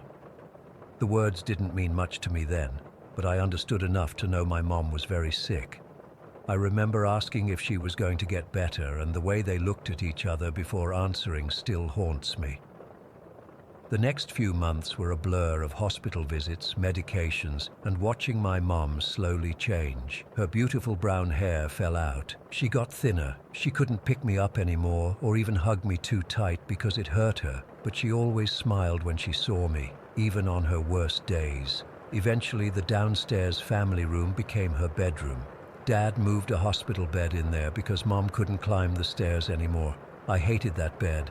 It wasn't like our cozy couch where we used to cuddle and watch movies. It had metal rails and made weird noises when she moved. I spent a lot of time in that room with her. Dad would be cooking or cleaning or talking on the phone with doctors, and I'd just sit next to Mom's bed, doing homework or drawing pictures for her. Sometimes she'd be awake and we'd talk, but other times she'd be sleeping because of the medicine. It was during one of those quiet afternoons when I first felt it. I was sitting on the floor beside Mom's bed, coloring a picture of our family, with Mom having her hair again, because that's how I wanted to remember her. The house was silent except for Mom's soft breathing and the scratch of my crayons. Then suddenly, I felt like someone was watching me, not in a scary way, just present. I looked up at Mom, but she was asleep. I glanced around the room, half expecting to see Dad standing in the doorway, but nobody was there. "Hello?" I whispered, feeling silly. No answer, of course, but the feeling didn't go away. It was strongest near the old armchair in the corner, Mom's favorite chair where she used to read to me. I stared at it for a long time, and I swear the cushion looked slightly dented, like someone was sitting there. I wasn't scared, which is weird when I think about it now. Any other kid probably would have run from the room screaming, but somehow it felt safe, familiar. That night, I asked Mom if she believed in ghosts. She was having a good day and was sitting up in bed eating a little ice cream. "Why do you ask, sweetie?" she said. I told her about the feeling I'd had, how it seemed like someone was in the room with us. She got this strange look on her face, not scared but surprised. "You know," she said slowly, "my mother, your grandma, used to say that family never really leaves us." She paused, taking my hand. "Maybe she's checking on us." I never met my grandma. She died before I was born. Mom always said I had her eyes. After that day, I started noticing more things. Sometimes when I was alone with Mom and she was sleeping, I'd feel a warm spot in the room, like when you walk through a patch of sunshine coming through a window, except there was no sunshine, just this pocket of warmth that seemed to move around. Once, when I was crying quietly because Mom was having a really bad day and couldn't even talk to me, I felt something like a hand on my shoulder, not a physical touch exactly, but a pressure, warm and comforting. I stopped crying immediately. It felt like being hugged, but there was nobody there. I told Dad about it once, but he just kissed my forehead and said I had a wonderful imagination. He didn't believe me, but that was okay. I knew what I felt. The worst day came about 7 months after we found out Mom was sick. She had to go to the hospice center because she needed more care than Dad could give her at home. I hated that place. It smelled like cleaning products trying to cover up something worse, and everyone spoke in whispers like they were afraid of waking something up. Mom died 3 days later.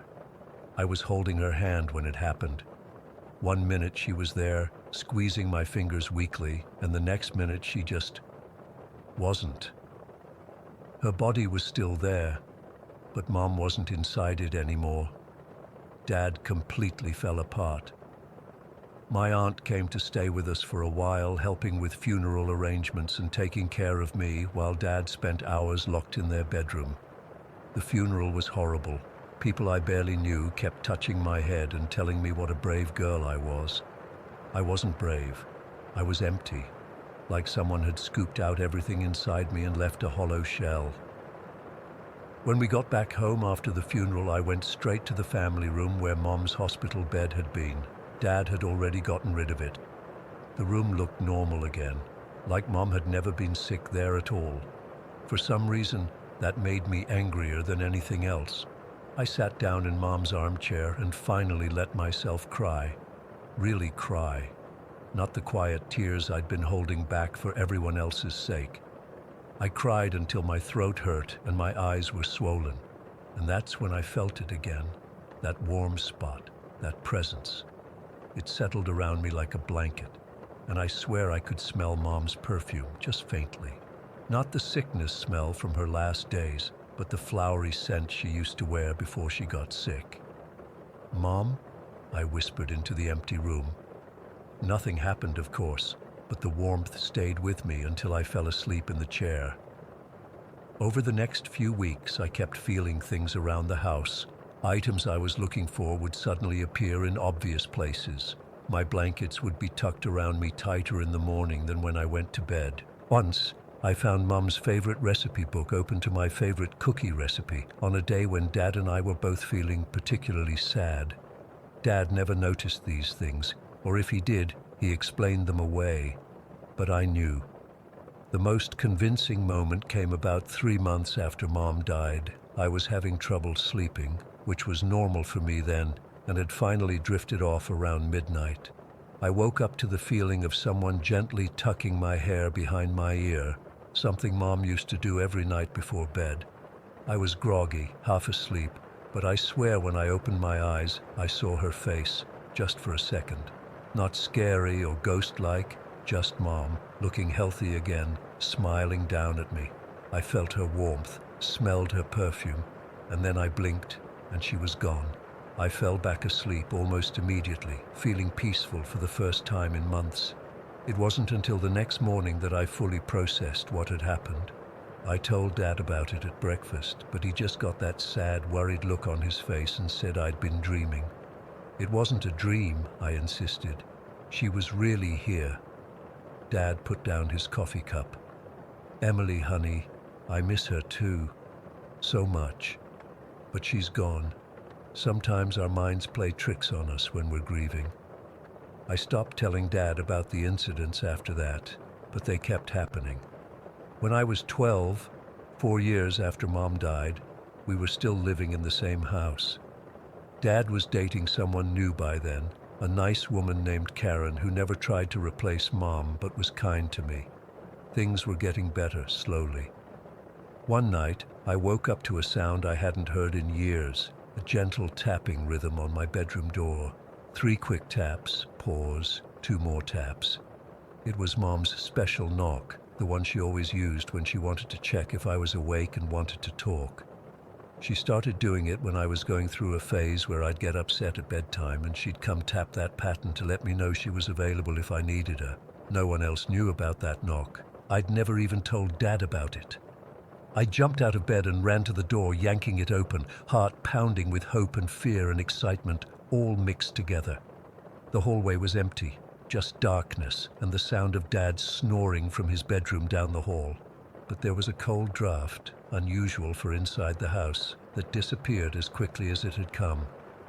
I stood there for a long time, staring into the empty hallway. "I miss you, Mom," I whispered finally. The house stayed silent, but somehow I felt acknowledged, heard. We moved away from that house when I was 14. Dad got a job in another state, and we packed up everything to start fresh. I was terrified of leaving, convinced that whatever connection I had to Mom would be severed if we left the house where she died. The night before the move, I sat alone in the empty family room where her hospital bed had been, where I'd felt her presence so many times. "I don't want to leave you," I said out loud, feeling stupid but desperate. "Can you come with us?" There was no response, no warm spot, no familiar smell, just the hollow echo of an empty house. Since moving, I haven't felt her presence again. No unexplained warmth, no items mysteriously appearing, no gentle touches while I sleep. At first, this devastated me. I'd cry myself to sleep, feeling like I'd lost her all over again. But as time passed, I started to think differently about it. Maybe she stayed in that house not because she was trapped there, but because that's where she needed to be to help me through the worst of my grief. Maybe once she knew I was okay, that Dad and I were both okay, she could finally rest. I'm 22 now. I still think about those experiences all the time. I've researched grief hallucinations, talked to therapists about processing loss, considered all the rational explanations. But nothing shakes my certainty about what happened in that house. I know in my heart it was her. My mother stayed with me after she died, making sure I knew I wasn't alone. And somewhere in that house in Greenfield, I believe she's still there, along with my grandmother, watching over the family that lives there now, connected forever to the place where she loved and was loved. Some people might call it a ghost story. I just call it love. Story 18. I never believed in coincidences, but I also never thought rearranging a few mirrors would turn my life upside down. What happened in my home about 3 weeks ago still makes me question my sanity, and I'm sharing this because I genuinely need to know if anyone else has experienced something similar. For context, I live in Cedar Heights with my wife Sarah and our cat Milo. It's a pretty quiet, religious community where everybody knows everybody. We've been in our house for almost 4 years, and everything was normal until last month during Ramadan. About 10 days before the incident, I started feeling really uncomfortable with the placement of mirrors throughout our house. I can't explain why, but I suddenly couldn't stand looking at them, especially the large one that directly faced our bedroom door.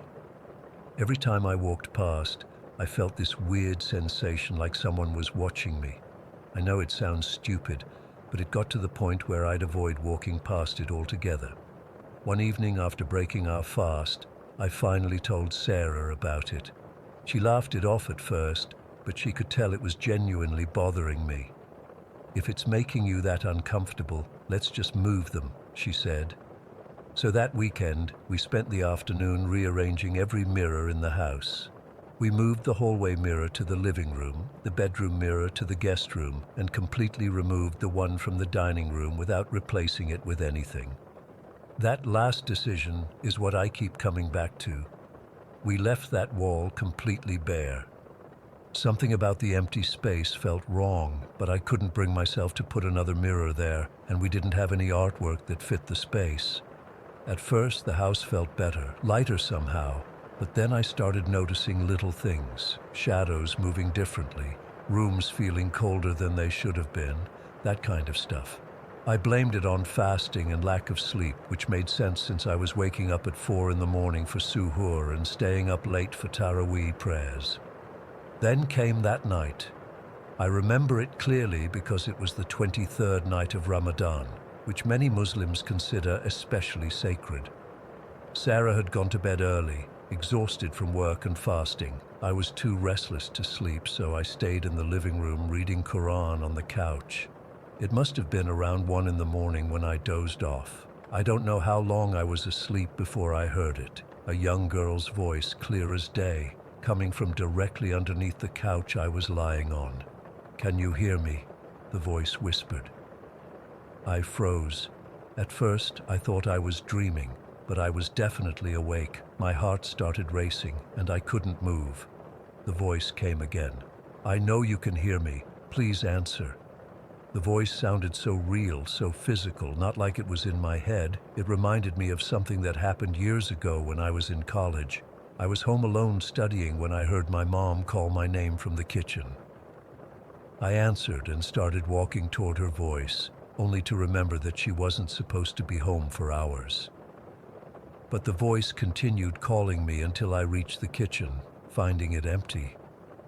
The calling stopped abruptly, and I've never been able to explain it. This felt exactly like that, too real to be imagination. I tried to rationalize it, telling myself it was just my mind playing tricks. I've read that auditory hallucinations usually stop when you acknowledge them, but this voice didn't. "Why did you move them?" the girl's voice asked. "They were keeping me out." My blood ran cold. I still couldn't move, but managed to whisper, "Who's there?" My voice came out shaky and weak. That's when Milo, who had been sleeping on the armchair across the room, suddenly perked up. His ears flattened against his head, and his eyes fixed on something under the couch. He started tracking something with his eyes, something moving that I couldn't see. Seeing Milo react made everything worse. This wasn't just in my head. Whatever it was, my cat could sense it too. I'm not usually the type to get scared easily, but in that moment, I was terrified. I slowly sat up, my legs shaking as I lifted them off the couch. The voice had stopped, but I could feel a presence, like the air around me had become heavier. "Bismillahir-Rahmanir-Rahim," I whispered, reciting the opening phrase Muslims say to seek protection. My voice trembled as I continued with Ayat al-Kursi, a verse from the Quran that's supposed to provide protection from evil. As I recited, Milo's eyes continued tracking something invisible, moving from under the couch toward the hallway where we'd removed that mirror. I kept reciting, my voice getting stronger with each word. Finally, I felt the heaviness lift. Milo relaxed, jumping back onto the armchair and curling up as if nothing had happened. I didn't sleep the rest of that night. I just sat there, Quran in hand, waiting for dawn so I could pray Fajr. When Sarah woke up for suhoor, I told her everything. To her credit, she didn't dismiss my experience, but suggested maybe I was overtired from fasting. But Milo saw it too, I insisted. He was tracking something moving across the room. Sarah looked concerned. "You think it has something to do with the mirrors?" That's the part that keeps bothering me. In Islamic tradition, Ramadan is when jinns and other supernatural entities are supposed to be chained or contained. It's not typically a time when paranormal activity increases, quite the opposite. And yet, here I was experiencing something I couldn't explain during the holiest month. I've had strange experiences before. As a kid, I often saw shadows moving in my peripheral vision or heard whispers in empty rooms. My grandmother used to say I had the sight, whatever that means, but I hadn't experienced anything like this in years, not since that incident with my mother's voice. The next day, I couldn't focus on anything. I kept thinking about what the voice had said. They were keeping me out. The mirrors, had rearranging them somehow disturbed something in our home. I spent hours researching mirror superstitions across different cultures. There are so many. Mirrors capturing souls, mirrors being portals, mirrors needing to be covered after someone dies. In some Middle Eastern traditions, mirrors are believed to be gateways that jinns can use to enter our world. Had I unknowingly opened such a gateway by moving them? That evening, I convinced Sarah we should put everything back the way it was.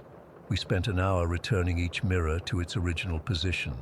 The large one went back facing the bedroom door, though I still hated looking at it. I made sure we hung something on that empty dining room wall too, a painting Sarah's mother had given us. For a few days, things seemed normal again. No voices, no strange sensations. I started to think maybe I had imagined the whole thing, that maybe Sarah was right about the fasting affecting my mind. Then, 5 days ago, I was home alone again. Sarah had gone to her sister's place for the evening. I was in the shower when I heard a knock on the bathroom door, 3 distinct knocks, followed by silence. "Sarah," I called out, thinking she might have come home early. No response. I turned off the water and listened. Nothing. Telling myself it was just the pipes, I quickly dried off and got dressed. When I opened the bathroom door, the hallway was empty, but the air felt different, colder, somehow charged with energy. Walking toward the living room, I noticed Milo sitting in the middle of the hallway, staring at the wall where the mirror now hung. His tail was puffed up, and he was making a low, growling sound I'd never heard from him before. I approached slowly, my heart pounding. As I got closer to Milo, I noticed something about the mirror that made my stomach drop. Though I was standing directly in front of it, my reflection wasn't visible, just the empty hallway behind me. I blinked hard, and suddenly my reflection appeared. But something wasn't right. The reflection was me, but the expression on my face wasn't mine. I was staring straight ahead, but my reflection was smiling slightly, a cold smile I'd never make. I backed away, nearly tripping over Milo, who hissed and ran into the bedroom. As I moved, my reflection moved normally again, the strange smile gone. I stood there for what felt like minutes, trying to process what I'd just seen. Was my mind playing tricks? Was I hallucinating from stress? But deep down, I knew this was real. Something had changed in our home since we moved those mirrors, and now it was showing itself more clearly. That night, I slept with the Quran beside my bed and kept a small light on. Sarah returned late and didn't notice anything unusual, but Milo refused to leave the bedroom, staying huddled under our bed until morning. I haven't told Sarah about the mirror incident yet. I don't want to scare her, and part of me is still trying to find a logical explanation. But 3 nights ago, I woke up around 3 in the morning to find her sitting up in bed, staring at our bedroom door. When I asked what was wrong, she whispered, "Did you hear that? Someone called my name." Yesterday, I came home to find all the mirrors in the house slightly tilted, just enough to be noticeable. Sarah swears she didn't touch them, and I believe her. Whatever's happening isn't stopping. I don't know what to do next. Remove the mirrors completely? Perform some kind of cleansing ritual? Move out? Nothing in my religious upbringing prepared me for this specific situation. Ramadan ended a few days ago, which supposedly means the supernatural boundaries are back to normal, but things are getting worse, not better. Last night was the breaking point. I was alone in the living room again, trying to distract myself with a book when I heard that same young girl's voice. But this time it didn't come from under the couch. It came from inside the mirror on the wall. "You brought them back," she said, sounding disappointed. "Now they'll all come through." I looked up at the mirror but saw only my own terrified reflection. Then, just for a second, I saw something else. A small hand pressing against the glass from the inside like someone trying to push through. I'm writing this now because I need answers. Has anyone else experienced something like this? Is there a connection between mirrors and these entities? And most importantly, how do I make it stop? Story 19. I'm still not sure if I should be writing this.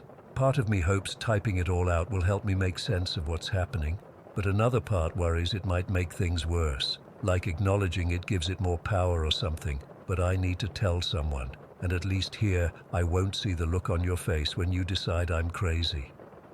It started about 3 months ago, not long after I moved into my apartment. Nothing fancy, just a 1-bedroom in an older building that I could actually afford on my own. The first couple weeks were normal, then I started feeling watched. I know how that sounds. Trust me, I've questioned my own sanity plenty, but it was this specific feeling of someone standing behind me when I was alone in my apartment.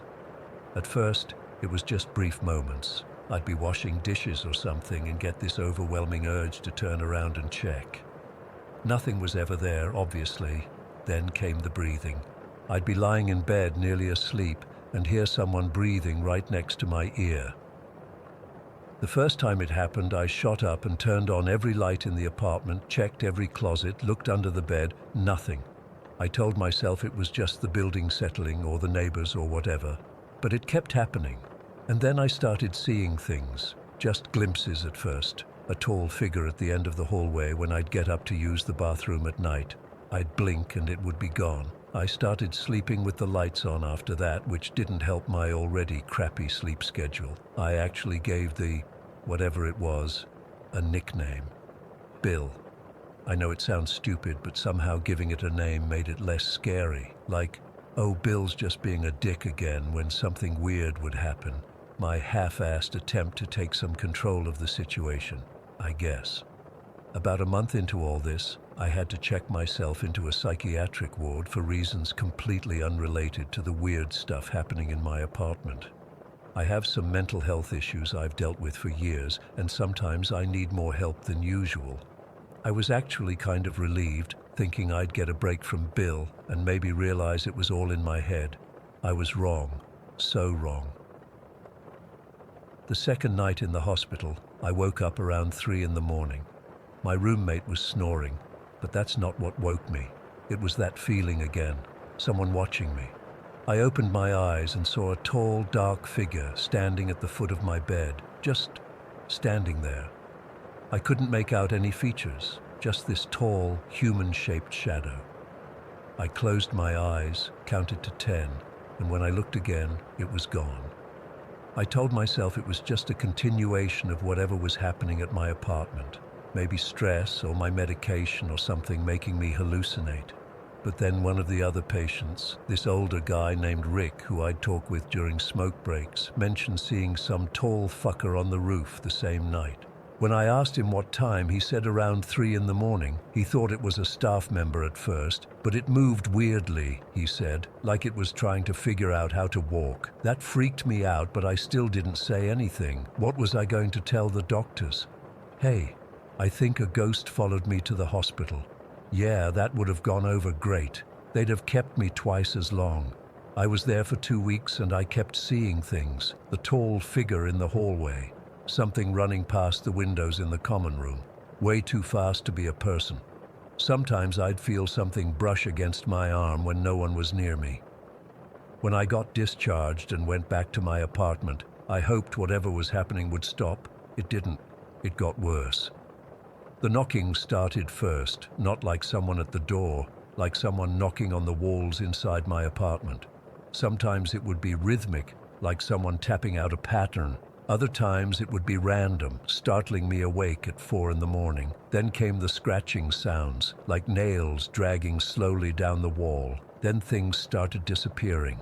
I'd put a water bottle on my desk, turn around to grab something, and when I looked back, the bottle would be gone. I'd find it later in weird places, inside a cabinet I hadn't opened in days, or under my bed. My keys would vanish from the hook by the door and show up in the refrigerator. About 6 weeks ago, I started having issues with my utilities. The shower would turn on by itself in the middle of the night. The sink in the kitchen would run full blast when I was in the other room. I called maintenance 3 times, but they never found anything wrong with the plumbing. That's when the touching started. The first time, I was sitting on my couch watching Netflix. I felt something brush against my arm, like someone trailing their fingers from my shoulder to my elbow. I jumped up so fast I knocked over my coffee table. I was completely alone in my apartment. After that, it happened more frequently. Something would touch my leg while I was trying to sleep. I'd feel pressure on the mattress like someone sitting on the edge of my bed. The worst was when I'd feel something lean against my side when I was sitting on the couch, like a person pressing their body against mine. I could feel the weight, the pressure, but nothing was there. I actually hit a breaking point about a month ago and checked myself back into the hospital. I didn't tell them about any of this, just that my anxiety was through the roof and I wasn't sleeping. They adjusted my meds and kept me for observation for a week. And guess what? The same shit happened there too. The figure in the hallway, the touching. One night, I woke up feeling like someone was sitting on my chest. I couldn't breathe, couldn't move. Sleep paralysis, the doctors said when I reported it. But it didn't feel like any sleep paralysis I'd ever had before. It felt deliberate, malicious. When I got home again, I finally broke down and called my friend Maya. She's into all kinds of spiritual stuff that I've always rolled my eyes at, but I was desperate. I told her everything, expecting her to think I was having some kind of breakdown. Instead, she got really quiet. Then she asked, Has it ever spoken to you? I told her no, just the breathing sounds. She asked if I'd ever smelled anything weird when it was around. Sometimes, I told her, like something rotting or burning. She asked if it was ever physically aggressive beyond the touching. Not yet, I said. Thomas, she said, I don't think you're dealing with a ghost. I think it's a demon. I actually laughed. A demon? Like from hell? But Maya didn't laugh. She said the way it followed me from my apartment to the hospital and back was a big red flag. Ghosts are usually tied to locations, demons attached to people. The escalating nature of the encounters, from just feeling a presence to physical contact, was another warning sign. She said demons often start small and gradually increase their activity as they get stronger. I asked her what I was supposed to do about it, and she offered to come over with some sage and other supplies to cleanse my apartment. I was skeptical, but desperate enough to try anything. Maya came over the next day. As soon as she walked in, she froze in the doorway. You can feel it, she said, not a question. She could sense it too. She went through this whole ritual, burning sage and reciting prayers in every room. For a couple days after, things seemed better, quieter. I started to think maybe it had worked. Then 3 nights ago, I woke up at 3 in the morning to find Bill standing at the foot of my bed again. Not just a shadow this time, I could make out more details. Tall, impossibly tall, with limbs that seemed too long. Its face was wrong, like someone trying to make a human face without ever having seen one. I couldn't move, couldn't scream. It just stood there watching me. Then it leaned forward, way further than a human body should be able to bend, until its face was inches from mine. I could smell that rotting scent, feel its breath on my face. It whispered something I couldn't understand, then straightened up and glided to my bedroom wall and just passed through it. I didn't sleep the rest of that night or the next. I'm writing this now because I don't know what else to do. Maya says I need professional help, not psychiatric, but like exorcism-level help. She's trying to find someone who can do that sort of thing. Meanwhile, I'm sleeping with all the lights on and playing religious music on a loop, which Maya suggested might help keep it at bay temporarily. I don't even know if I believe in demons or heaven or hell or any of that, but I know what I've seen, what I've felt. It's getting stronger, more confident. I can feel it watching me right now as I type this. Sometimes I catch movement out of the corner of my eye, just a shadow, shifting unnaturally. I don't know what it wants from me, why it chose me. All I know is that I'm terrified of what happens next. If you've experienced anything like this or know someone who can help, please reach out. I'm running out of options, and I don't think Bill is going to stay passive much longer. I have to go now. Something just knocked over a glass in my kitchen, and I'm alone in the apartment. At least, I'm supposed to be. Story 20. I've been debating whether to post this for months.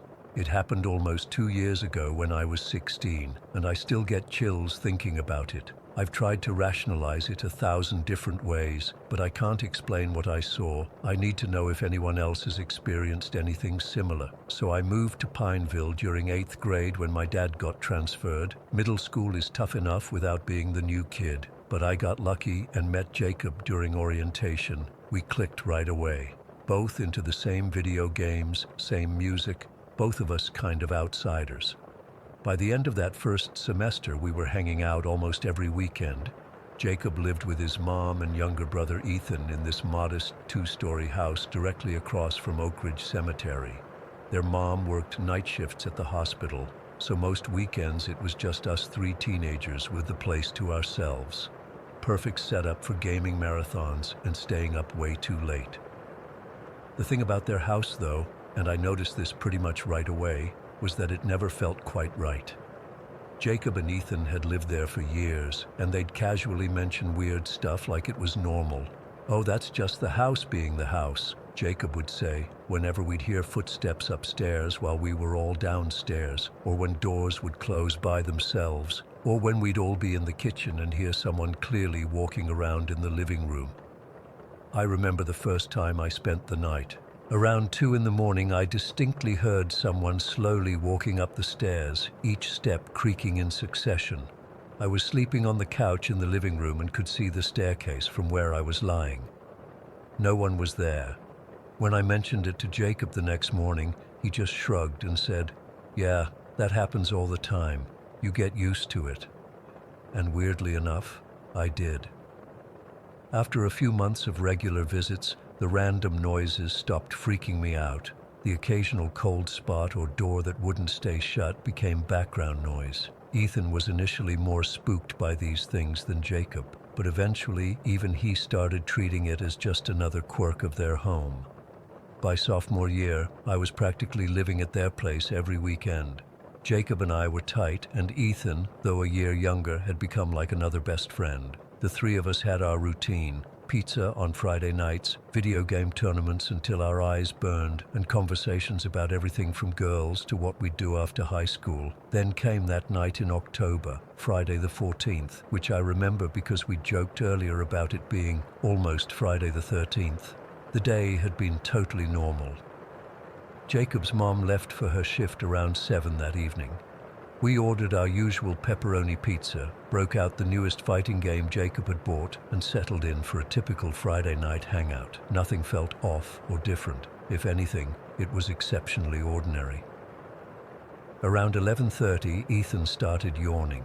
He'd had a rough week with tests and cross-country practice, so he decided to call it quits early. Jacob and I gave him shit for being weak, but he just flipped us off and headed to his bedroom at the end of the hallway. Jacob and I kept playing for about another hour. At some point close to 12:30, we decided to wrap it up too. The living room had this big L-shaped couch that was perfect for sleepovers. We started setting it up, grabbing pillows and blankets from the closet next to the kitchen. The living room connected to a hallway that led to the bedrooms and bathroom. From where I was standing, I had a clear view straight down that hallway. That's when I heard it.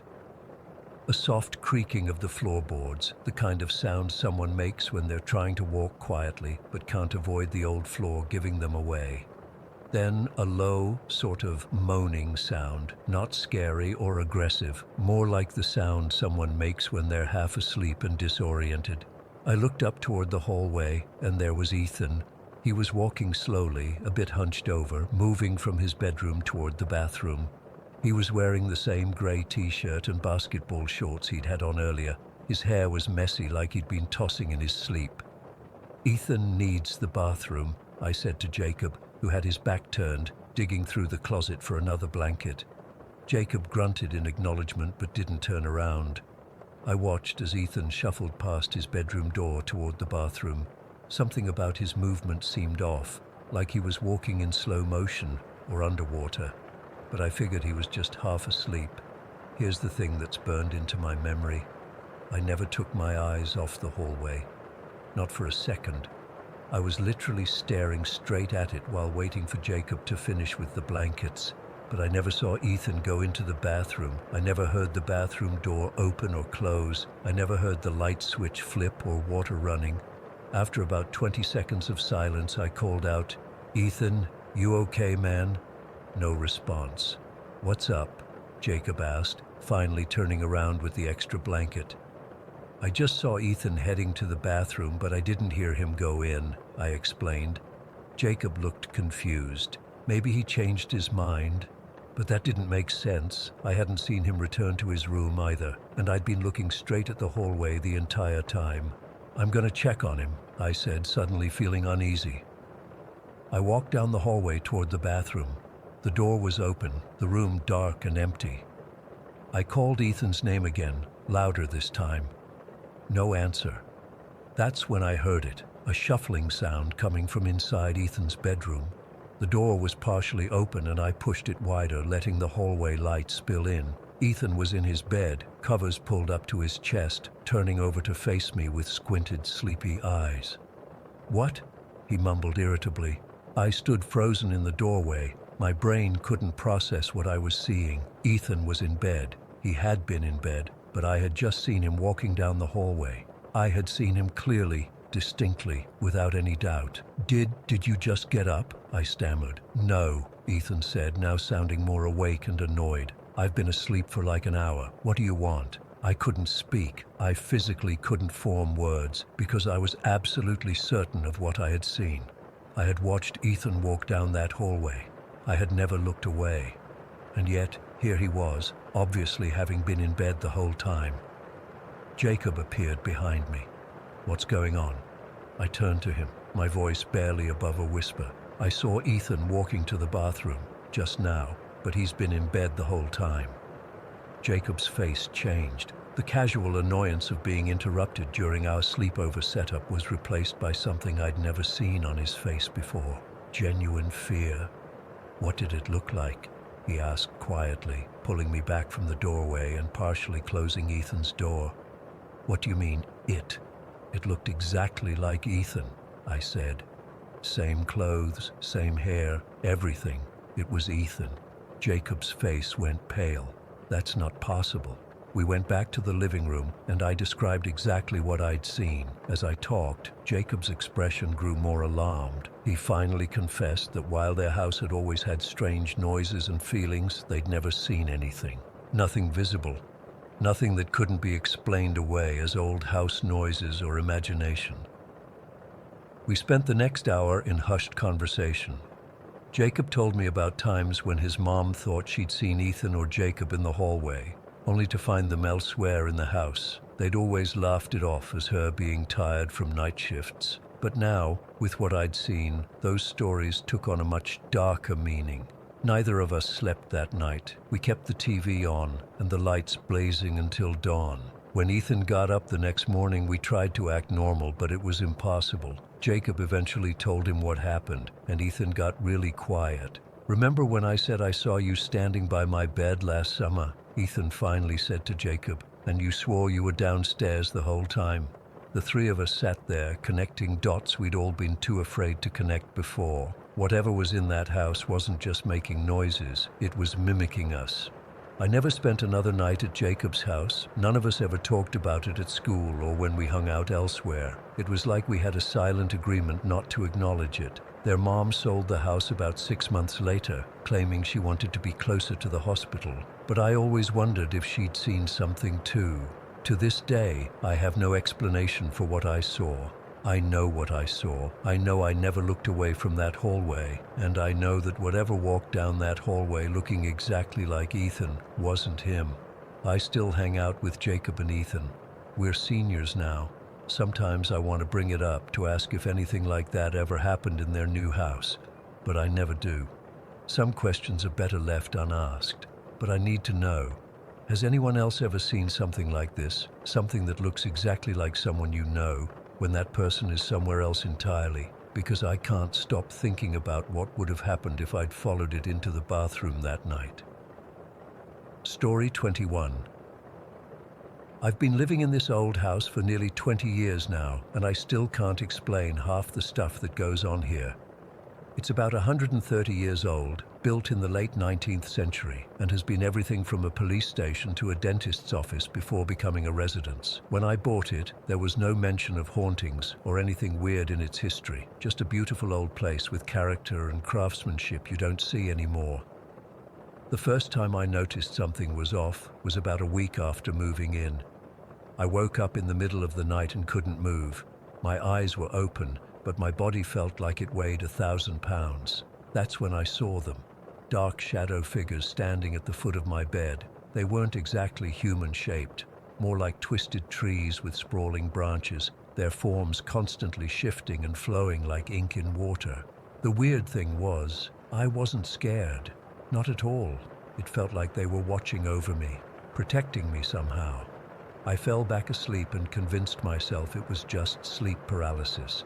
But it kept happening, almost every night for the first 7 years I lived here. Sometimes there'd be one figure, sometimes 3 or 4.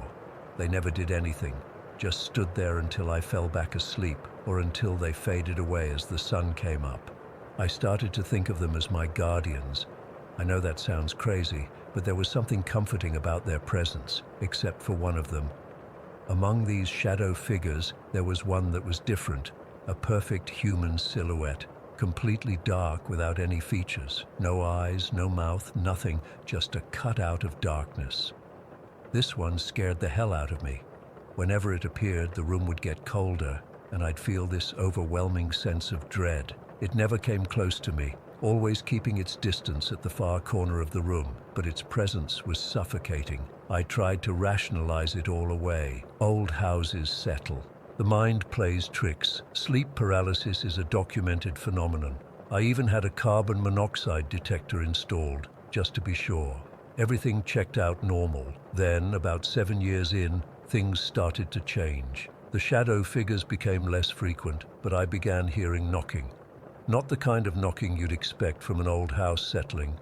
Deliberate knocking, like someone trying to get my attention. It would happen at random times, sometimes inside the walls, sometimes on the outside of the house when I knew for a fact no one was there.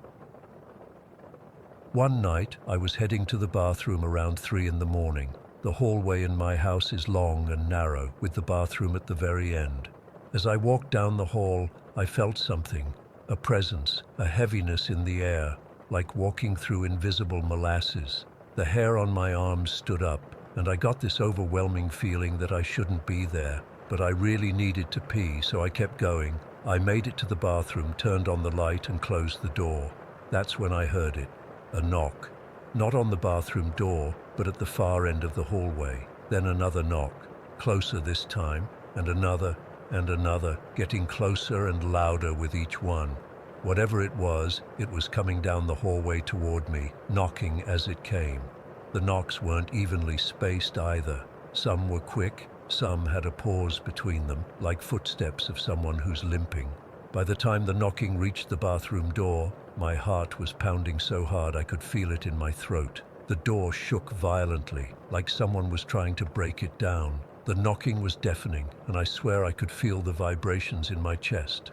This went on for what felt like forever, but was probably only a few seconds. Then the knocking continued past the door, down to the end of the hallway, getting quieter until it stopped altogether. I stayed in that bathroom for at least an hour, too terrified to come out. When I finally worked up the courage to open the door, the hallway was empty and silent. I ran back to my bedroom and didn't sleep a wink the rest of the night. After that night, the knocking became a regular thing. Sometimes it would be gentle, almost polite, like someone checking if I was home. Other times it would be angry and violent, making the windows rattle and the floors vibrate. I learned to live with it, as crazy as that sounds. What else could I do? This was my home, and despite everything, I loved it. Around the 10-year mark, I started hearing voices, not clear words, but whispers and murmurs, like a conversation happening just out of earshot. They usually came from empty rooms or from behind closed doors. When I'd open the door or walk into the room, they'd stop immediately. I never felt threatened by these voices. They seemed to be having their own conversations, oblivious to my presence. I remember one afternoon, I was alone in the house reading in my living room when I heard what sounded like children laughing upstairs. It was a sunny day, nothing spooky about it, but the sound was so clear and so real that I went upstairs to check. Of course, there was nothing there, no sign that anyone had been in those rooms. But as I stood in the empty guest bedroom, I felt a gentle tug on my shirt, like a child trying to get my attention. I turned around, and for a split second I thought I saw a little girl in a white dress standing in the doorway. She vanished before I could get a good look at her. The shadow figures still appeared occasionally, but less frequently. Instead, I started seeing glimpses of more defined apparitions. A woman in old-fashioned clothes walking down the hallway. An elderly man sitting in my rocking chair who would disappear when I blinked. A child's handprint appearing on a fogged-up mirror when I knew for certain I was alone in the house. About 5 years ago, things took another turn. I started finding objects moved from where I'd left them. Nothing major. A book placed on a different shelf, my keys on the kitchen counter when I was sure I'd left them by the door, a coffee mug in the sink that I'd left on the table. At first, I thought I was just being forgetful, but it happened too often to be coincidence. Then came the incident with my grandmother's locket. It was one of my most treasured possessions, a family heirloom that I kept in a jewelry box in my bedroom. One day, I went to put it on, and it wasn't there. I tore the house apart looking for it, convinced I must have misplaced it, but it was nowhere to be found. 3 days later, I came home from work and found the locket sitting in the middle of my dining room table, perfectly polished and gleaming like new. I know with absolute certainty that I hadn't found it and put it there. It just appeared. That's when I started to think, maybe these weren't just random occurrences. Maybe whatever, or whoever, was in my house was trying to communicate with me. The most recent development started just a few weeks ago, and it's the strangest yet. The entities in my house, I've stopped trying to explain them away, have started helping me. I know how that sounds, but I don't know how else to describe it. Yesterday morning is a perfect example. I woke up late for an important meeting. I was rushing around like a maniac, trying to get ready, cursing myself for oversleeping. I ran into the kitchen to grab a quick breakfast and was rummaging through the cabinets for a granola bar when the cabinet door next to the one I was looking in suddenly swung open by itself. Inside was the box of granola bars I was looking for. I stood there, frozen, staring at the open cabinet. "Thank you," I whispered, feeling both grateful and thoroughly creeped out. I grabbed a bar and ran to the bathroom to brush my teeth. As I reached for the medicine cabinet, it opened before my hand touched it. My toothbrush and toothpaste were right there, ready for me. This kept happening throughout the day. When I came home and was looking for my phone charger, I heard a drawer in my desk slide open. The charger was right on top. When I was cooking dinner and needed a spatula, the utensil drawer opened on its own. It's like my house knows what I need before I even ask for it. Or maybe it's the entities that live here with me. They've gone from guardians to helpers, from spooky presences to, well, I almost want to say roommates, as crazy as that sounds. I've tried to research the history of my house more thoroughly to see if there's any record of deaths or tragedies that might explain all this, but there's nothing. No gruesome murders, no tragic accidents, nothing that would typically create a haunting. It's just an old house that's seen a lot of life over the years. Part of me still tries to find rational explanations. The cabinet doors could be loose. The knocking could be pipes. The voices could be neighbors or the TV I forgot I left on. But deep down, I know that's not the case. There's something, or several somethings here with me. And after nearly 20 years, I think they've accepted me as part of the house too. Last night, I was sitting in my living room reading a book when I felt that familiar presence, the one I've come to associate with the shadow figures from my early years here. I looked up, and there they were, standing in the doorway, the tree-like figures with their flowing, branching limbs. They didn't move or approach me, just stood there like they always had. "You guys have been here the whole time, haven't you?" I said out loud, feeling only slightly ridiculous for talking to shadows. The lights flickered once, twice, 3 times. I'm still not sure what to make of all this. I'm not religious or particularly spiritual. I don't know if I believe in ghosts or demons or whatever you want to call them. All I know is that I share my home with something. And after all these years, I think we've reached an understanding of sorts. They're perhaps the most boring ghosts I've ever heard of. No flying objects, no blood running down the walls, no terrifying apparitions, except for that one shadow figure, but even it has kept its distance. Just knocks, whispers, moved objects, and now helpfully opening cabinets. I should probably be more freaked out than I am. Maybe I've just gotten used to it all. Or maybe, after 20 years, we've all just learned to live together. Me and whatever resides in the walls and shadows of this old house. I don't think I'll ever fully understand what's happening here, but I've made my peace with it. The house knows me, and I know the house, and somehow, that's enough.